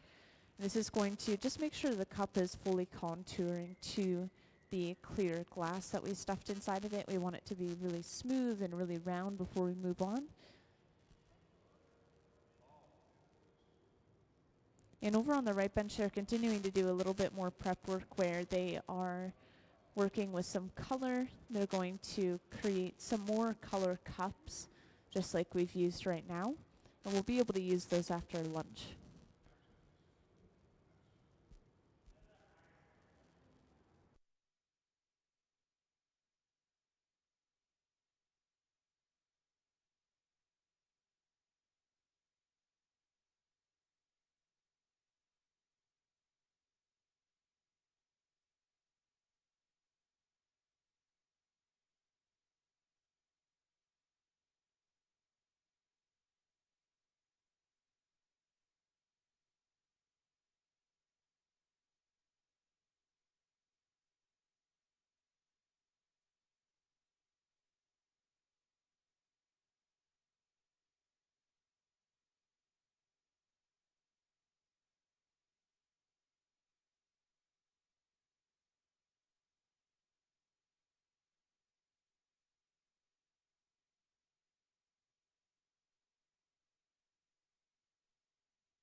And next at the center bench, we are carving into this piece of glass using the jacks, those two metal blades.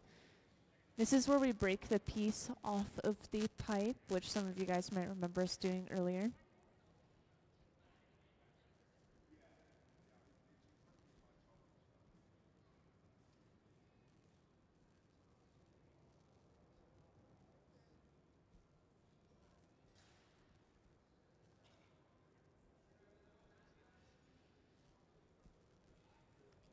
And since we've had quite a few new people join here and there, I just want to reintroduce what we have going on in general today and show off some of our visiting artist artwork, because we do have a visiting artist today.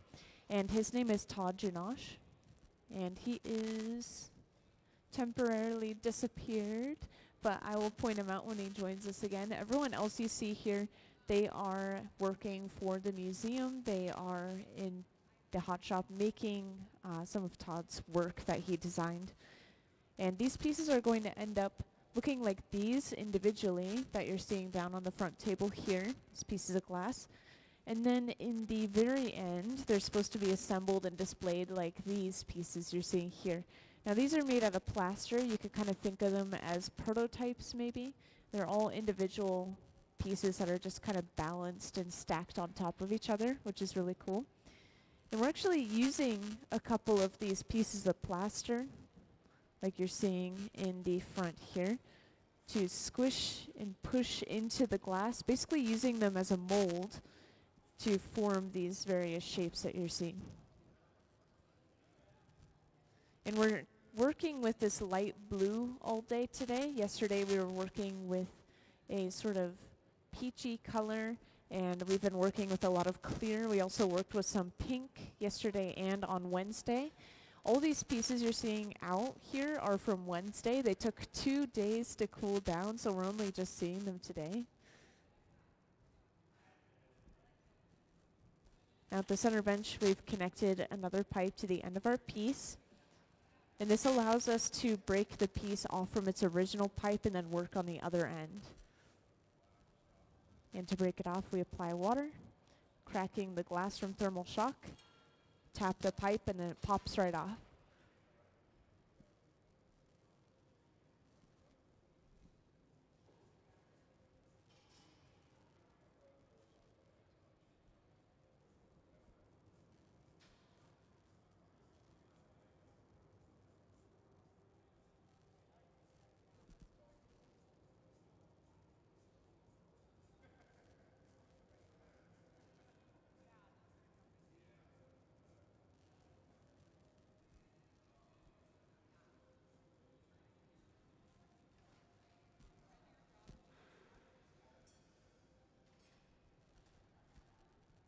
And this is our visiting artist who I was talking about a moment ago.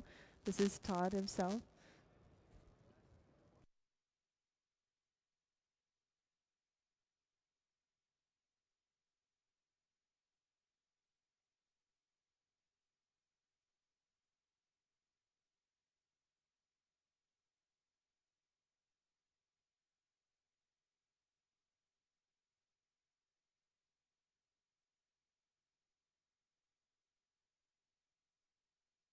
Yeah, exactly. That's why it took 2 days to cool down, is just to control the cooling process and to let it very slowly cool down.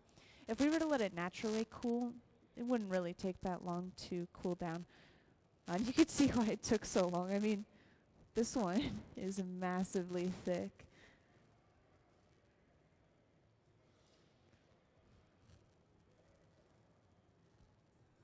At the center bench, we have kind of picked away a little bit of glass on the very end of the piece. And this is the area where we broke the piece off of its first pipe, and that kind of revealed the clear that we have on the inside of the piece. So we're getting rid of that clear window by just cutting a little bit of glass away.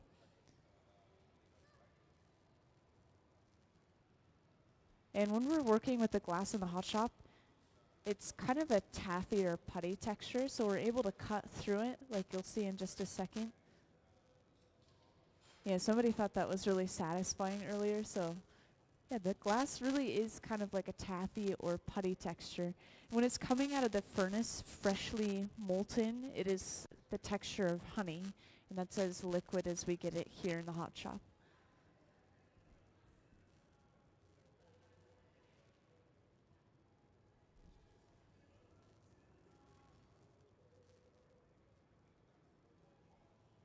Now we'll do a little bit of shaping with this. We'll round it and smooth it back out after we've altered it. And then we just heat it up maybe 1 or 2 more times, and we'll start to squish it using these little plaster pieces that we have set up over there.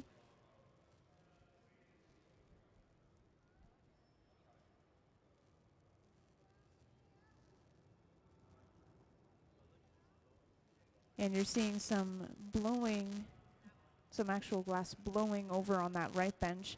We're blowing this bubble out a little bit. But yeah, we've moved to the front station here where we have a couple of pieces of plaster, one on the bottom, and then we're squishing one forcibly onto the top of this piece of glass. And this is going to give us a really abstract organic shape where it's kind of rounded on the bottom and then divoted on the top.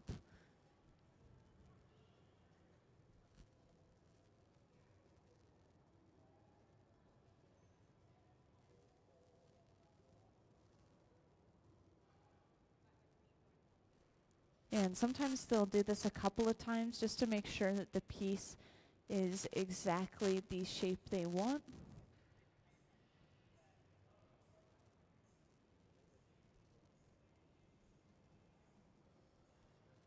So it looks like we will be doing it one more time. We're just applying a little bit more heat to the piece. We don't want it to be too hot.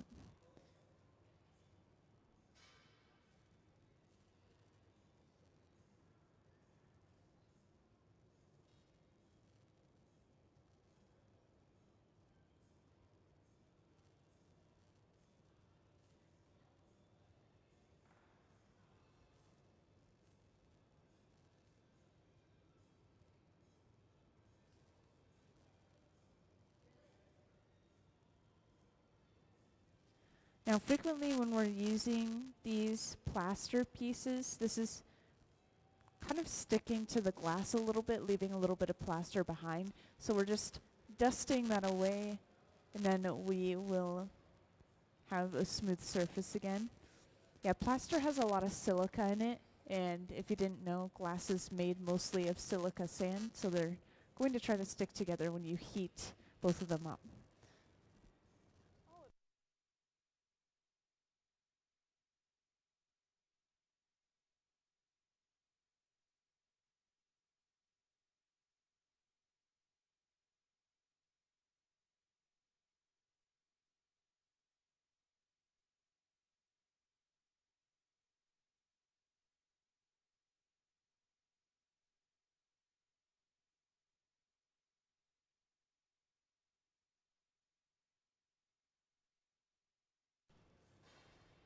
And at this point, if they're happy with the shape, they just get ready to break it off and put it away. So what we'll do is we will heat that area where the glass is physically on or connected to the pipe until we see a little bit of movement in there. And then we cut at that connection to thin it out with a pair of shears like you're seeing here. And sometimes we'll apply a little bit of water to crack that connection. Sometimes we'll just tap it right off and then it pops off pretty easily.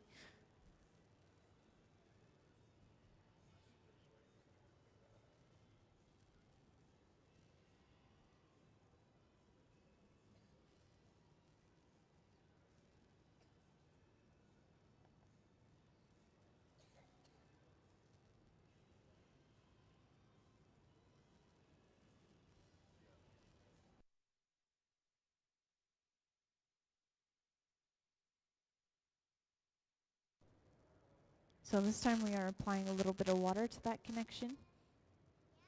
And then we'll tap the pipe, and this is going to pop off into a pair of Kevlar gloves. And this will be put away inside of our annealer on the right wall, that large black box. And this is where they slowly cool down for a couple of days. So that piece is finished.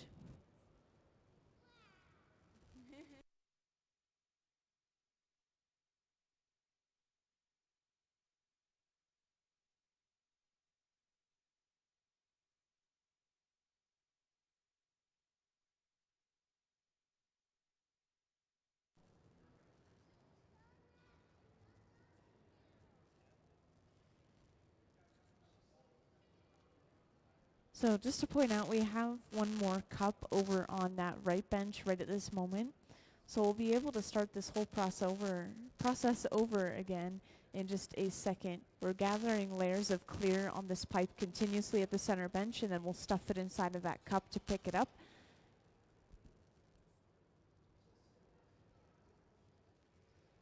And I just want to remind everyone, if anyone has any questions, please feel free to raise your hand and let me know. And I want to double check, did you guys get a chance to see the visiting artist slideshow that shows off some of the previous works and stuff? No? Okay. Could I have Todd's slideshow up on the screen, please? Thank you. So there's going to be a slideshow playing on the screen. This is a good chance for you guys to get acquainted with our visiting artist, Todd Jannausch. He's the one up in the front here talking with an audience member. And this is some of his previous work that you're going to see. And he does work with some glass himself. He works with a different kind of glass than you see in the hot shop. He works with borosilicate, which is a strong scientific glass. So they use it for beakers, they use it for Pyrex dishes. Can handle a lot of heat, handle a lot of pressure and impact even.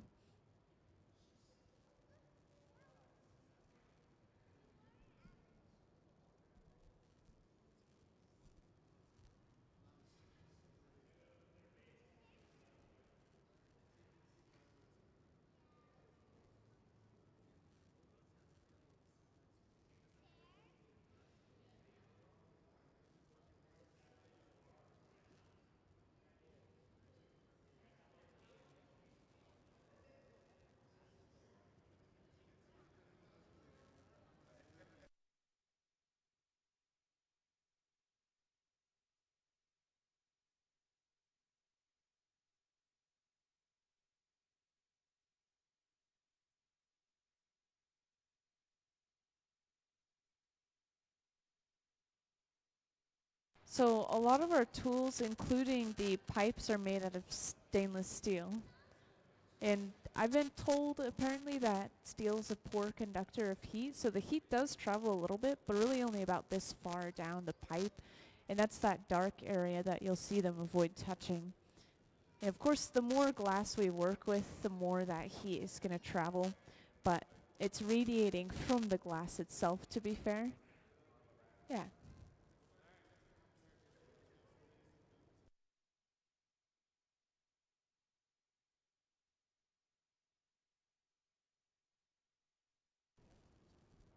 So that was just a little size check. They were seeing if the next gather of clear would fit properly inside of that cup.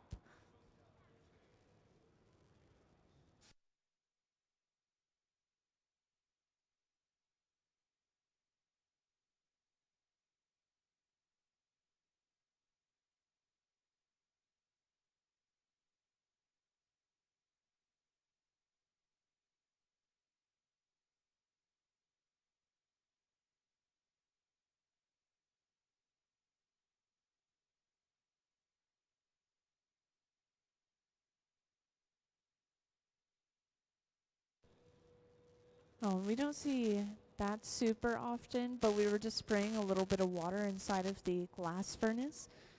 And of course, the glass furnace, a little bit self-explanatory, but it has a pool of molten glass sitting in a giant ceramic crucible.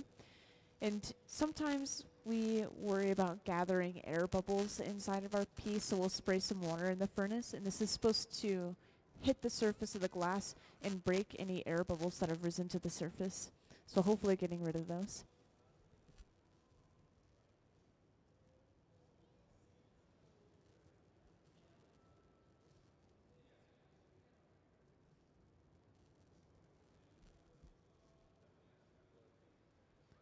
So we're gathering that one more layer of clear.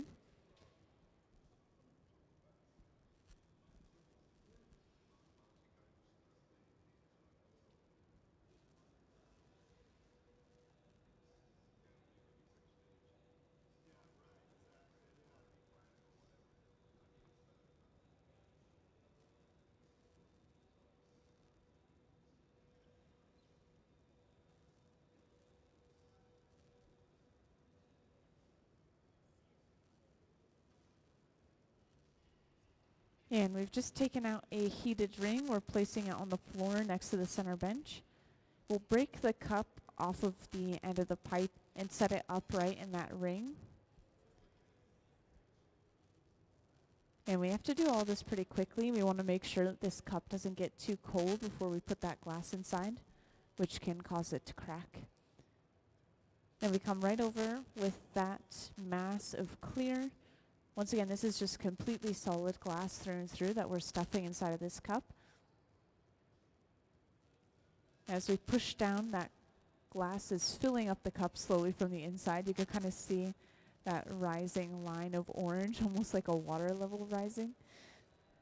And just like that, we've picked up our cup. So from here, we'll be able to shape this out and turn it into one of our many final forms, which I think there have been a couple of new people that have joined here and there. So I just want to point out all these pieces on the front table again. We're making forms such as these, where we're kind of squishing the glass in between two pieces of plaster, which are these that we have. And when we do that, this is creating kind of a divoted shape on the top, of course, and then kind of a rounded bottom. And sometimes there's a lot of overhang of the glass, but the goal is to make them look very fluid-like as a final product so that they're able to stack these pieces of glass just like they stacked the plaster pieces. And the way that those plaster pieces were made, by the way, they filled these balloons with liquid plaster, and then they would set them either on top of an object or an object on top of them, or even both, and that squishes them into a specific shape, and then they just let it harden like that. So that's why they look very fluid-like.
So at the center bench, we are now going in with a pair of jacks, these two metal blades, squeezing down onto the glass. And this is the line where we will break the piece off of the pipe. It's from that divot that we've just created. So it's important that we create this line. We usually do it pretty early on in the process, like we are doing right now. And then we do some of the shaping before breaking it off.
So we've just prepared another pipe with some clear glass on the end. And we've attached this to the very end of the piece. We do this with basically any piece we make in the hot shop, whether it's sculptural like this one, meaning completely solid, or if it's blown, hollow piece of glass. We always have to attach another pipe to the piece, then break it off of its original pipe to get access to another side of the piece.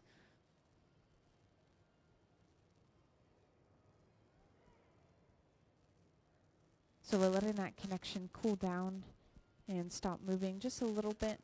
Then we apply some water to our previous connection, and then tap the pipe. This piece of glass is so thick that the water didn't quite penetrate all the way through. The inside is still kind of gooey like taffy, so it's stuck together and partially broke. So we're trying one more time.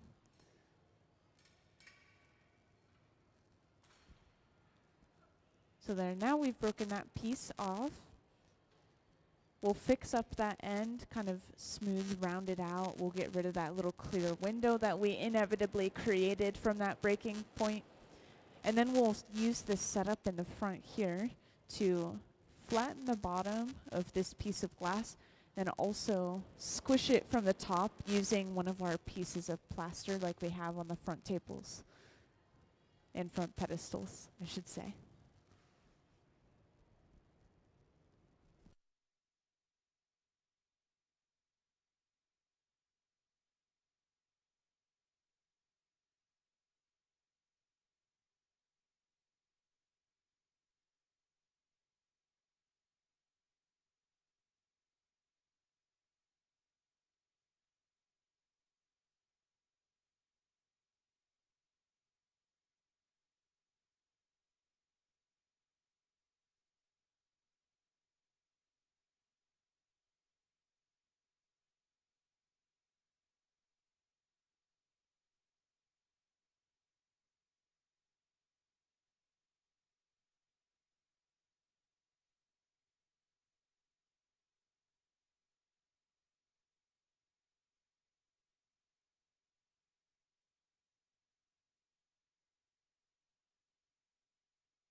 So we just heated this glass up enough that we're able to pick some of that glass away, and we'll completely cut this glass off that you're seeing right here.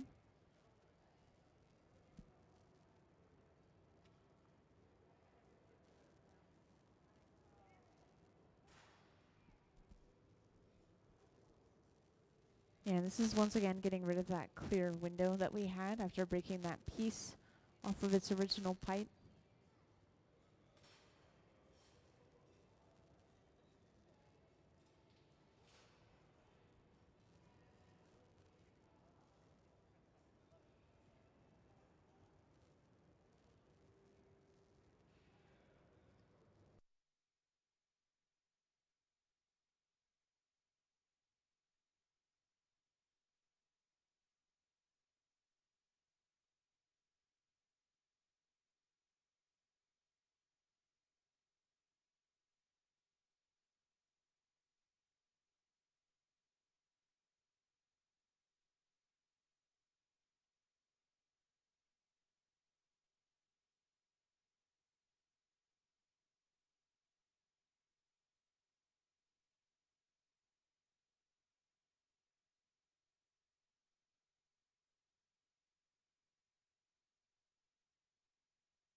So we just smoothed that end out a little bit, rounded it out. We're going to heat it up and then bring it over to our station in the front. So things move pretty quickly from here. They'll squish it maybe 1 or 2 times and then they're pretty much done with this piece of glass.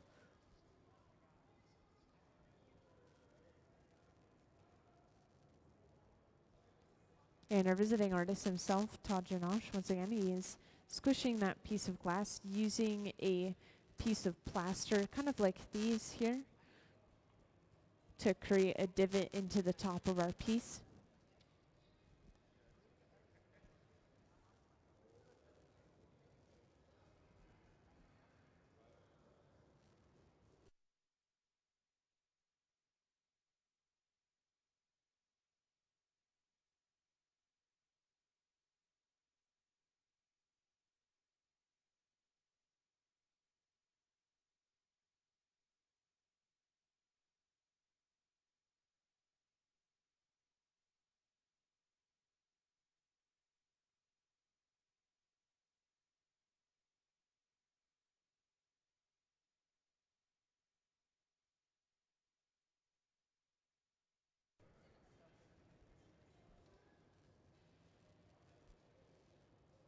So just like that, we've created another one of our abstract organic forms. And soon we'll go through the process of breaking this piece off. We were just dusting any little particles that may have stuck from the plaster molds themselves. And to prepare to break it off, we superheat this area where the glass is physically on the pipe, connected to the pipe.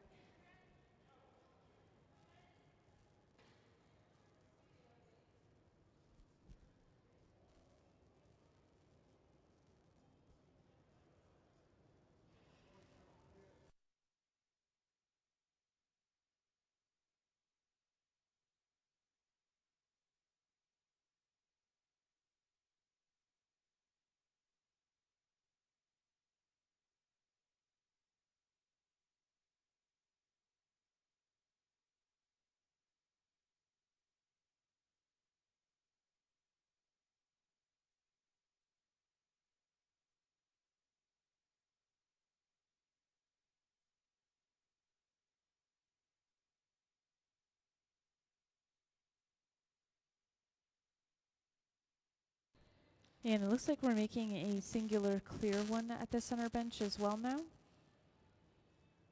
We're still just finishing breaking that piece off over on the right bench. They're torching that moil, which is the glass that's on the pipe.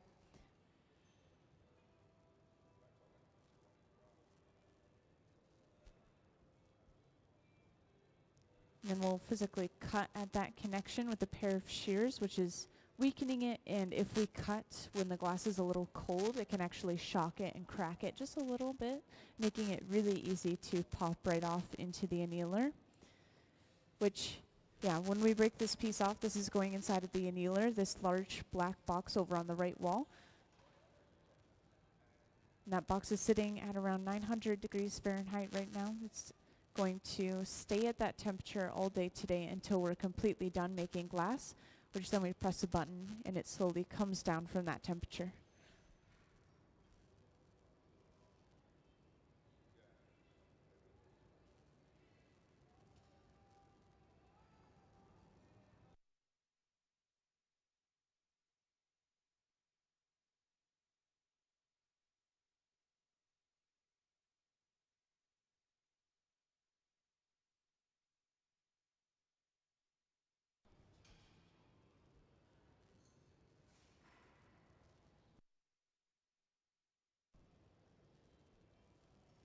Yeah, the center bench, we're at the part of the process where we attach our second pipe, and then we'll break it off from the pipe that it was originally created on.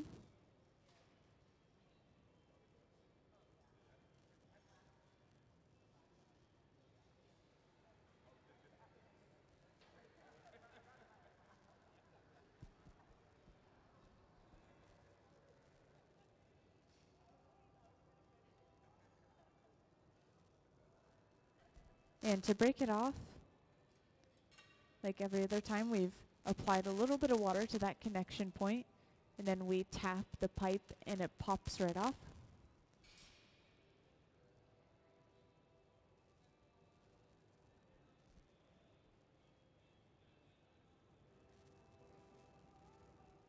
Now with this piece, since we don't have any color on the surface of the glass, we should be able to kind of just smooth and round out this end. Maybe we'll pick off a little bit of glass, but it's not as delicate of a process as when we have color, because when we have color, we just want to make sure that the entire surface looks very uniform.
Also, this nozzle is just blowing compressed air. We're cooling it down faster than if we were to just leave it alone.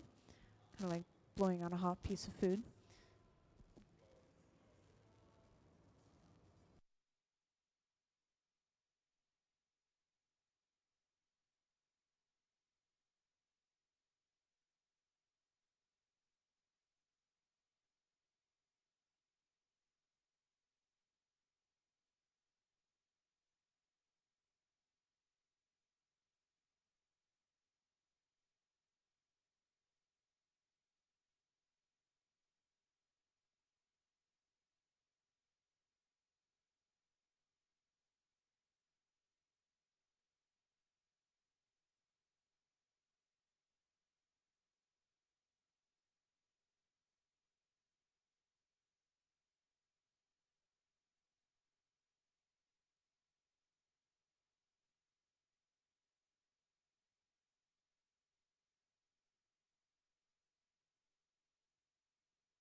And for anyone that hasn't seen that process yet, we have this odd setup in the front, which we've kind of pieced together. It's a couple of pieces of plaster that have been formed by balloons and then kind of stacked on top of each other like you're seeing here. And we're using those to shape the glass by kind of squishing the glass in between them. And that's creating shapes like you're seeing on the front table here. These are all pieces that we made on Wednesday. And this one's a pretty good example. The only problem is it's all clear glass, so it's kind of hard to see the shape. But one side is concave, and then one side is a little bit rounded, kind of bulbous shaped.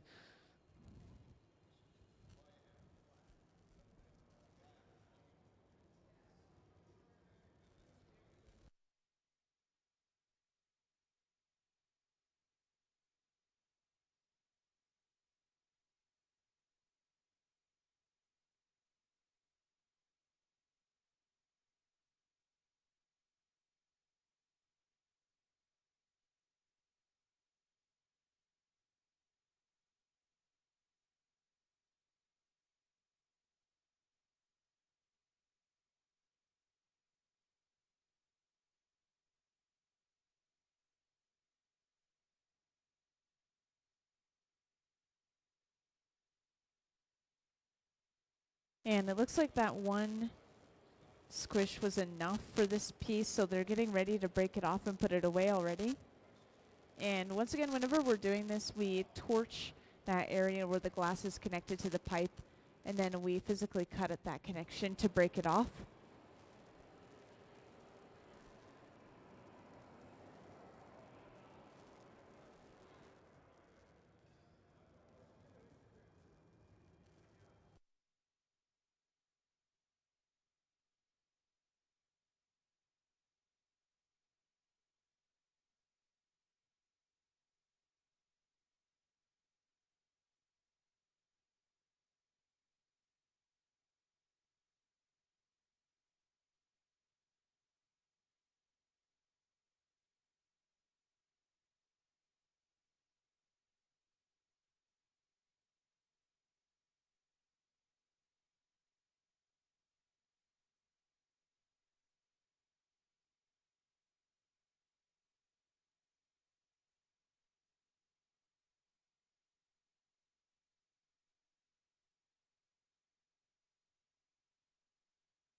Now with this piece of glass, we're able to actually just break it off straight into the annealer. And let's give them a round of applause for all their hard work so far today.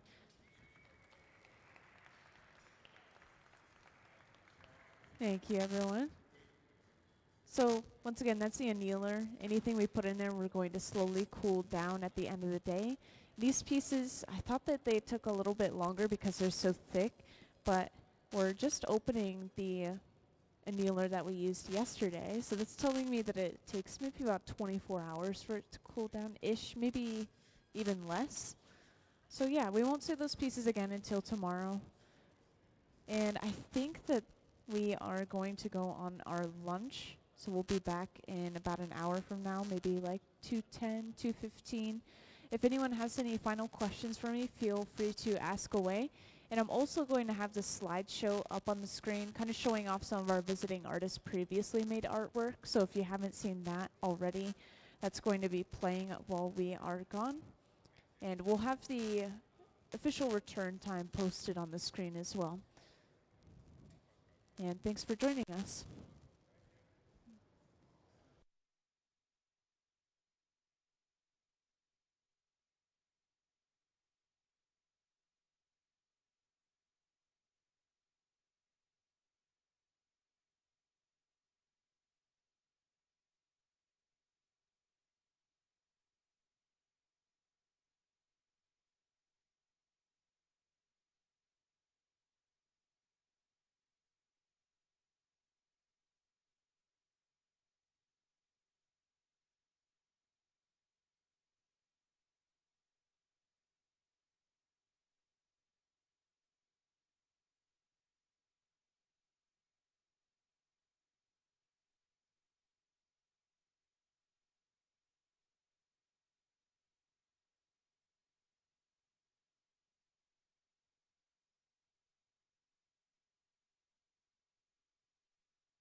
Hello, everyone, and welcome to the Hot Shop. I hope you guys are having a happy Friday.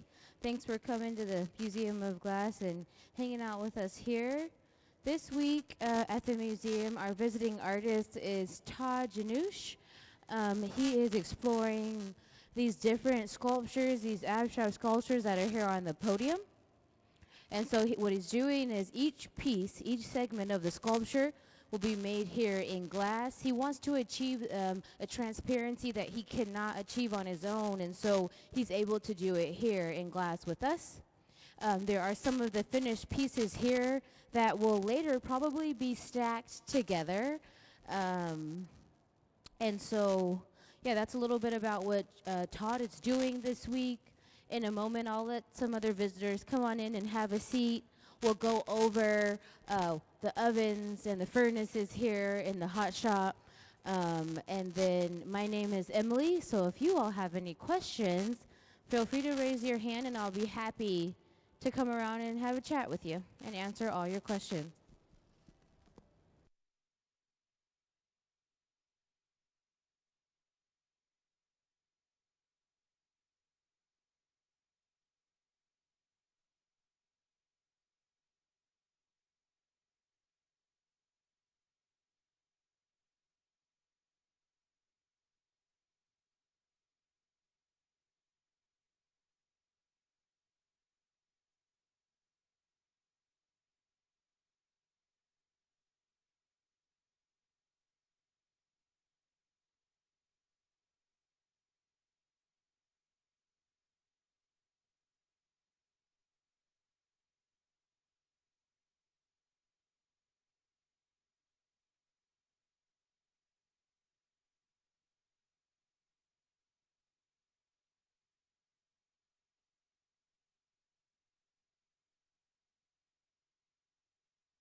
So the process starts by dipping into our furnace, and what we're doing specifically here is we've dipped into the furnace, we've gathered clear glass, and then we're going to bring over a piece of color bar to lay over the clear bubble. This is how we apply color to glass. This is how we get a final solid overlay, a solid finish. The color, I'm not sure the color yet, but we'll see it in a moment. So, like I said, can we please see the furnace diagram? The process starts by dipping into the furnace. As you can see, our furnace is powered by natural gas and forced air.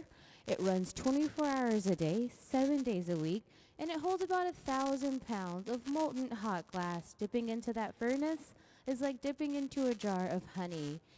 The glass contains a certain level of viscosity, which allows it to adhere to itself as we rotate the pipe. Thank you.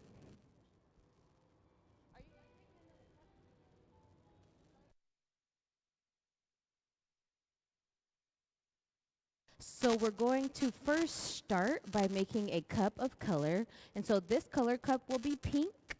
And this will allow us to then stuff a solid gather of clear glass to make a solid form in the end. And so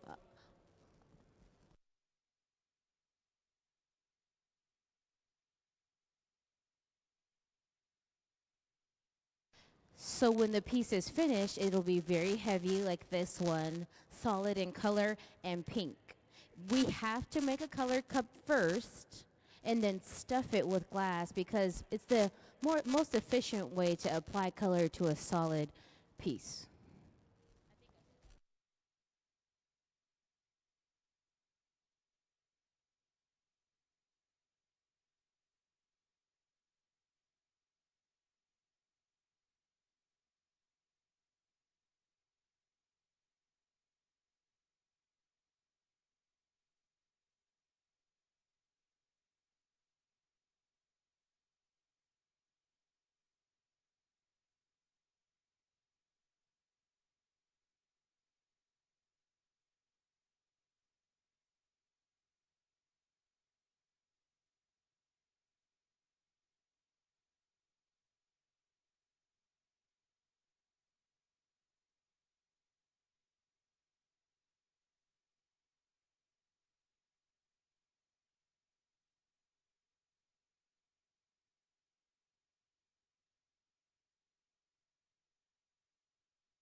So we've gathered from the furnace again over that color overlay. All of the glass in the furnace is clear. We have to add color to the glass in different application process. You guys just got to see color overlay. But all of the glass that's in the furnace is clear, and as we continue to take glass from the furnace, we have to refill our furnaces. And it doesn't just happen magically. If it did, that'd be awesome. But no. So our hot shop technician, Nick, he also runs the furnaces and all the ovens here, and his job is to refill the furnaces. So can we learn a little bit more about the glass? Can we please see the charging the furnace video?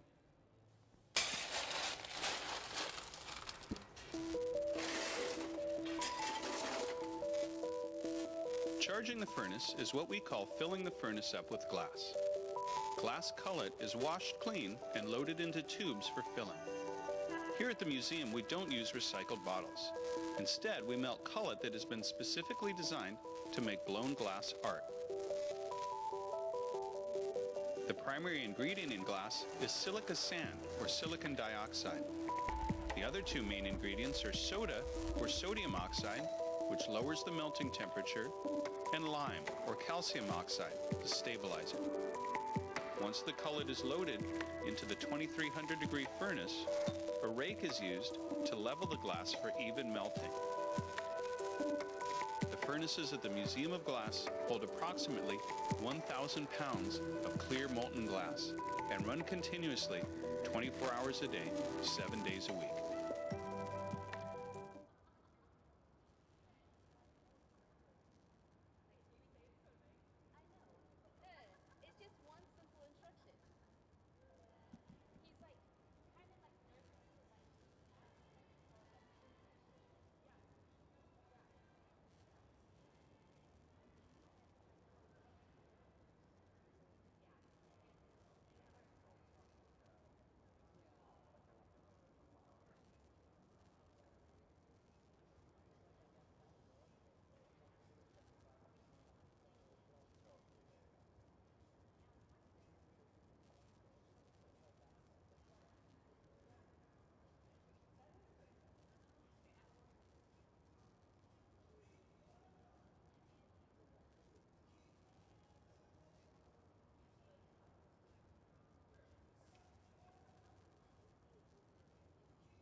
So now that we put a little bit of water on that line that we carved in to be able to remove that piece of glass, we'll then turn this in an opposite direction so we can open up the access point to be able to go in, so that way we're able to stuff the hot glass inside of what we're now forming into a cup.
So now that we gathered enough glass, we'll stuff the glass into the cup. Once it fills up the cup, this will allow us to be able to have a colored solid form of hot glass to then shape. We'll shape it next.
So as we continue to take glass from the furnace, all of the glass in the furnace is clear, and we have to apply color to the glass in different ways, like I explained earlier.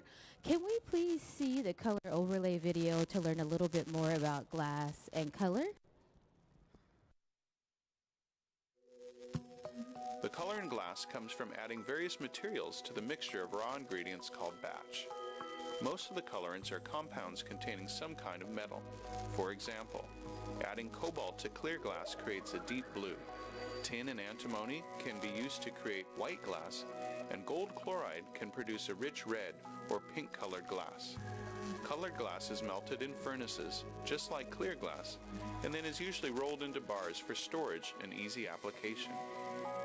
In order to apply color bar to a bubble, we first need to preheat the color to approximately 950 or 1000 degrees Fahrenheit in a color oven or garage. Once warm, the color is then picked up on the end of a punty rod using a little bit of clear glass as a support. The color is then heated in the 2300 degree glory hole to soften it and make it malleable, while another artist creates a small bubble of clear glass on a blowpipe. Once warm, the color is dropped over the clear bubble, and then using a variety of hand tools or the steel marver, the color is rolled back over the clear in an even layer.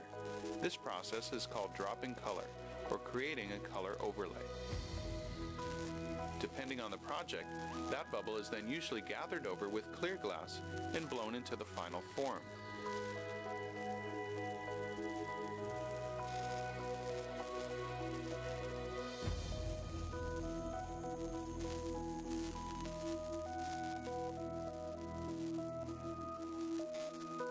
The finished product may appear to be all made from colored glass, but when viewed in cross-section, we can see that there is only a thin layer of color sandwiched between many layers of clear glass.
Let's give them a big round of applause for boxing up that shape.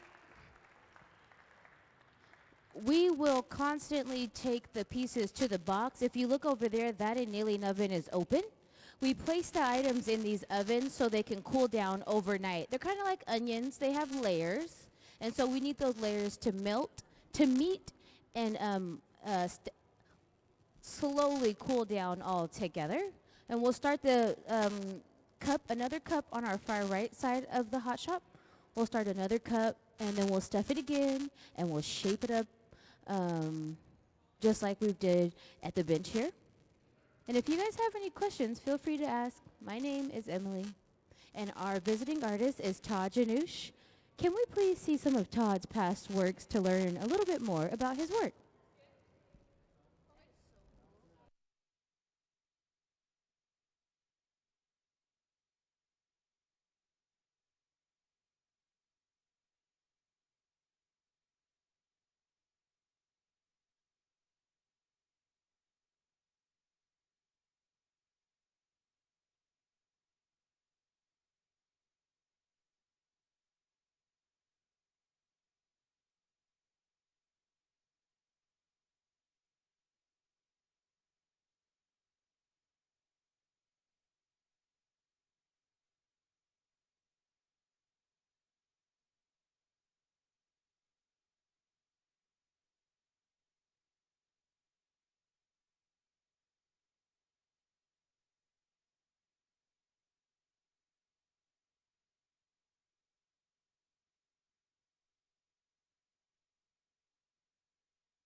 So now that we've stuffed the gather into the cup, we'll be able to go back to the marburing table and then shape another one of the pieces that will go into the stacks here. We are creating pieces similar to the ones here on the podium that Todd will then take back to his studio to mesh with concrete. And he explained the process of meshing them with the concrete.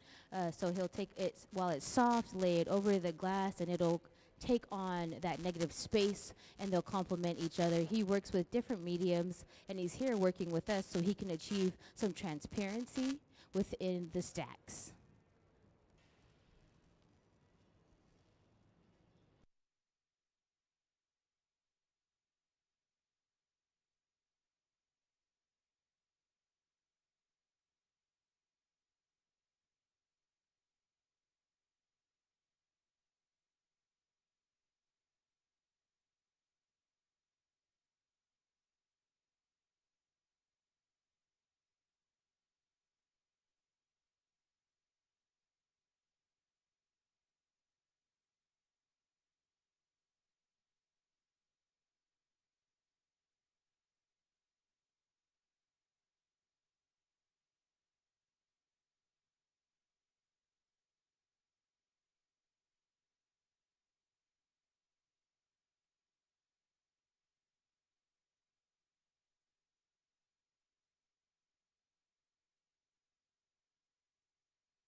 The tool that Sarah is using at the bench here is known as the jacks. As we touch the end of the pipe there into the molten glass, she'll squeeze her grip, which will then carve in a line of tension, and this will allow her to remove herself or the piece from the pipe at a later point in the process. So we're carving in a jack line with the jacks. So we'll go in and out of these reheating chambers as we're working at the bench to keep the glass at a certain temperature. Can we please see the glory hole diagram?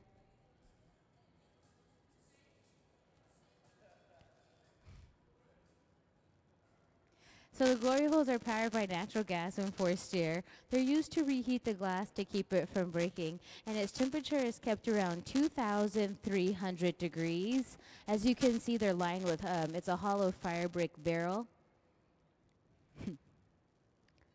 Thank you.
Let's give them a round of applause for all their hard work. We can clap it up. And then we'll also put this into the annealing oven where it'll slowly cool down overnight back to room temperature.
So as you can see, the process starts by dipping into the furnace there. Can we please see the furnace diagram? All of the glass inside of the furnace looks orange, but it's just hot. It's when it cools down, it's clear. So as you can see, the glass furnace is powered by natural gas and forced air. It runs 24 hours a day, 7 days a week, and it holds about 1,000 pounds of molten glass at 2,100 degrees. Thank you.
So as you can see on the big screen there, Sarah has plucked some of the glass. So she's eliminating some of that clear glass from the, just cleaning it up, refining the end there. We'll go in and out of that reheating chamber to keep the glass nice and hot. Can we please see the glory hole diagram? As you can see there, that glory hole is powered by natural gas and forced air. It's used to reheat the glass from breaking, and it rests at about 2,300 degrees. That will allow us to be able to shape the glass to our liking with those high temperatures. Thank you. And now we'll go back over to the table and then begin to mold the glass within the two pieces of plaster there, which will help us shape the glass to our desired liking. It'll also help us be able to stack another medium with it at a different point in time.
We've taken the piece off the pipe, gave it a little flash, and then into the annealing oven. It'll go where it'll rest until it cools back down to room temperature overnight. It's important that we anneal pieces in the ovens, the annealing ovens, so they don't interfere at all with thermal shock. They can't sit in the natural environment because then they'll be more prone to crack. Our visiting artists this week here, or this last few days at the museum hot shop, is Todd Jannausch. Sorry. Can we please see some of Todd's past works?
Whenever we go over to the water there, we're just putting the pipe in the pipe cooler to cool the pipe down, because steel is not the best conductor of heat, but the pipes will start to heat up as we continue to dip into those high temperature furnaces.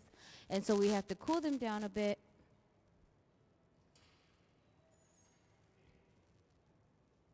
And as you see, Sarah will have to gather as much as she can to then be able to fit into the color cup. This is how we get color on the outside of a solid piece. We will stuff the clear glass into a colored cup to apply color to the base. I mean the top layer.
For those of you who just joined us in the Hot Shop, welcome. I hope you're having a great Friday.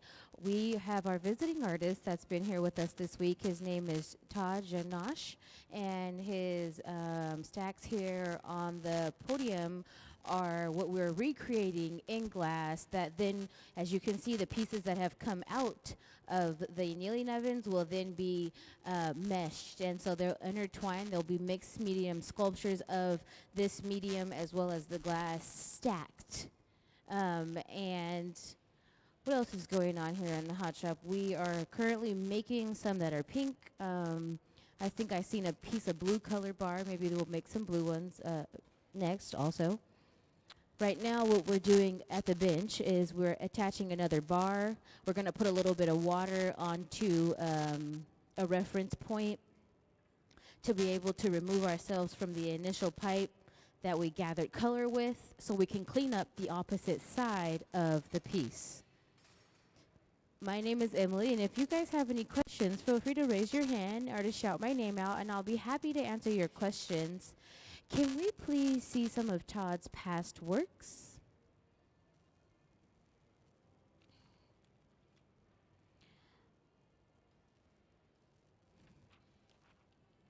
I'll tell you a little bit more about the artist and the residency plan with us. This artist residency presents an extraordinary opportunity for Todd to further develop the artistic language in ways that he was not able to achieve independently. His vision is to craft a series of 10 to 15 abstract organic shapes ranging from 12 to 14 inches in diameter, using both colored and clear glass. These forms will feature a square bottom, facilitating their integration into the support structures that he intends to create using concrete and glass rods. That was an old one.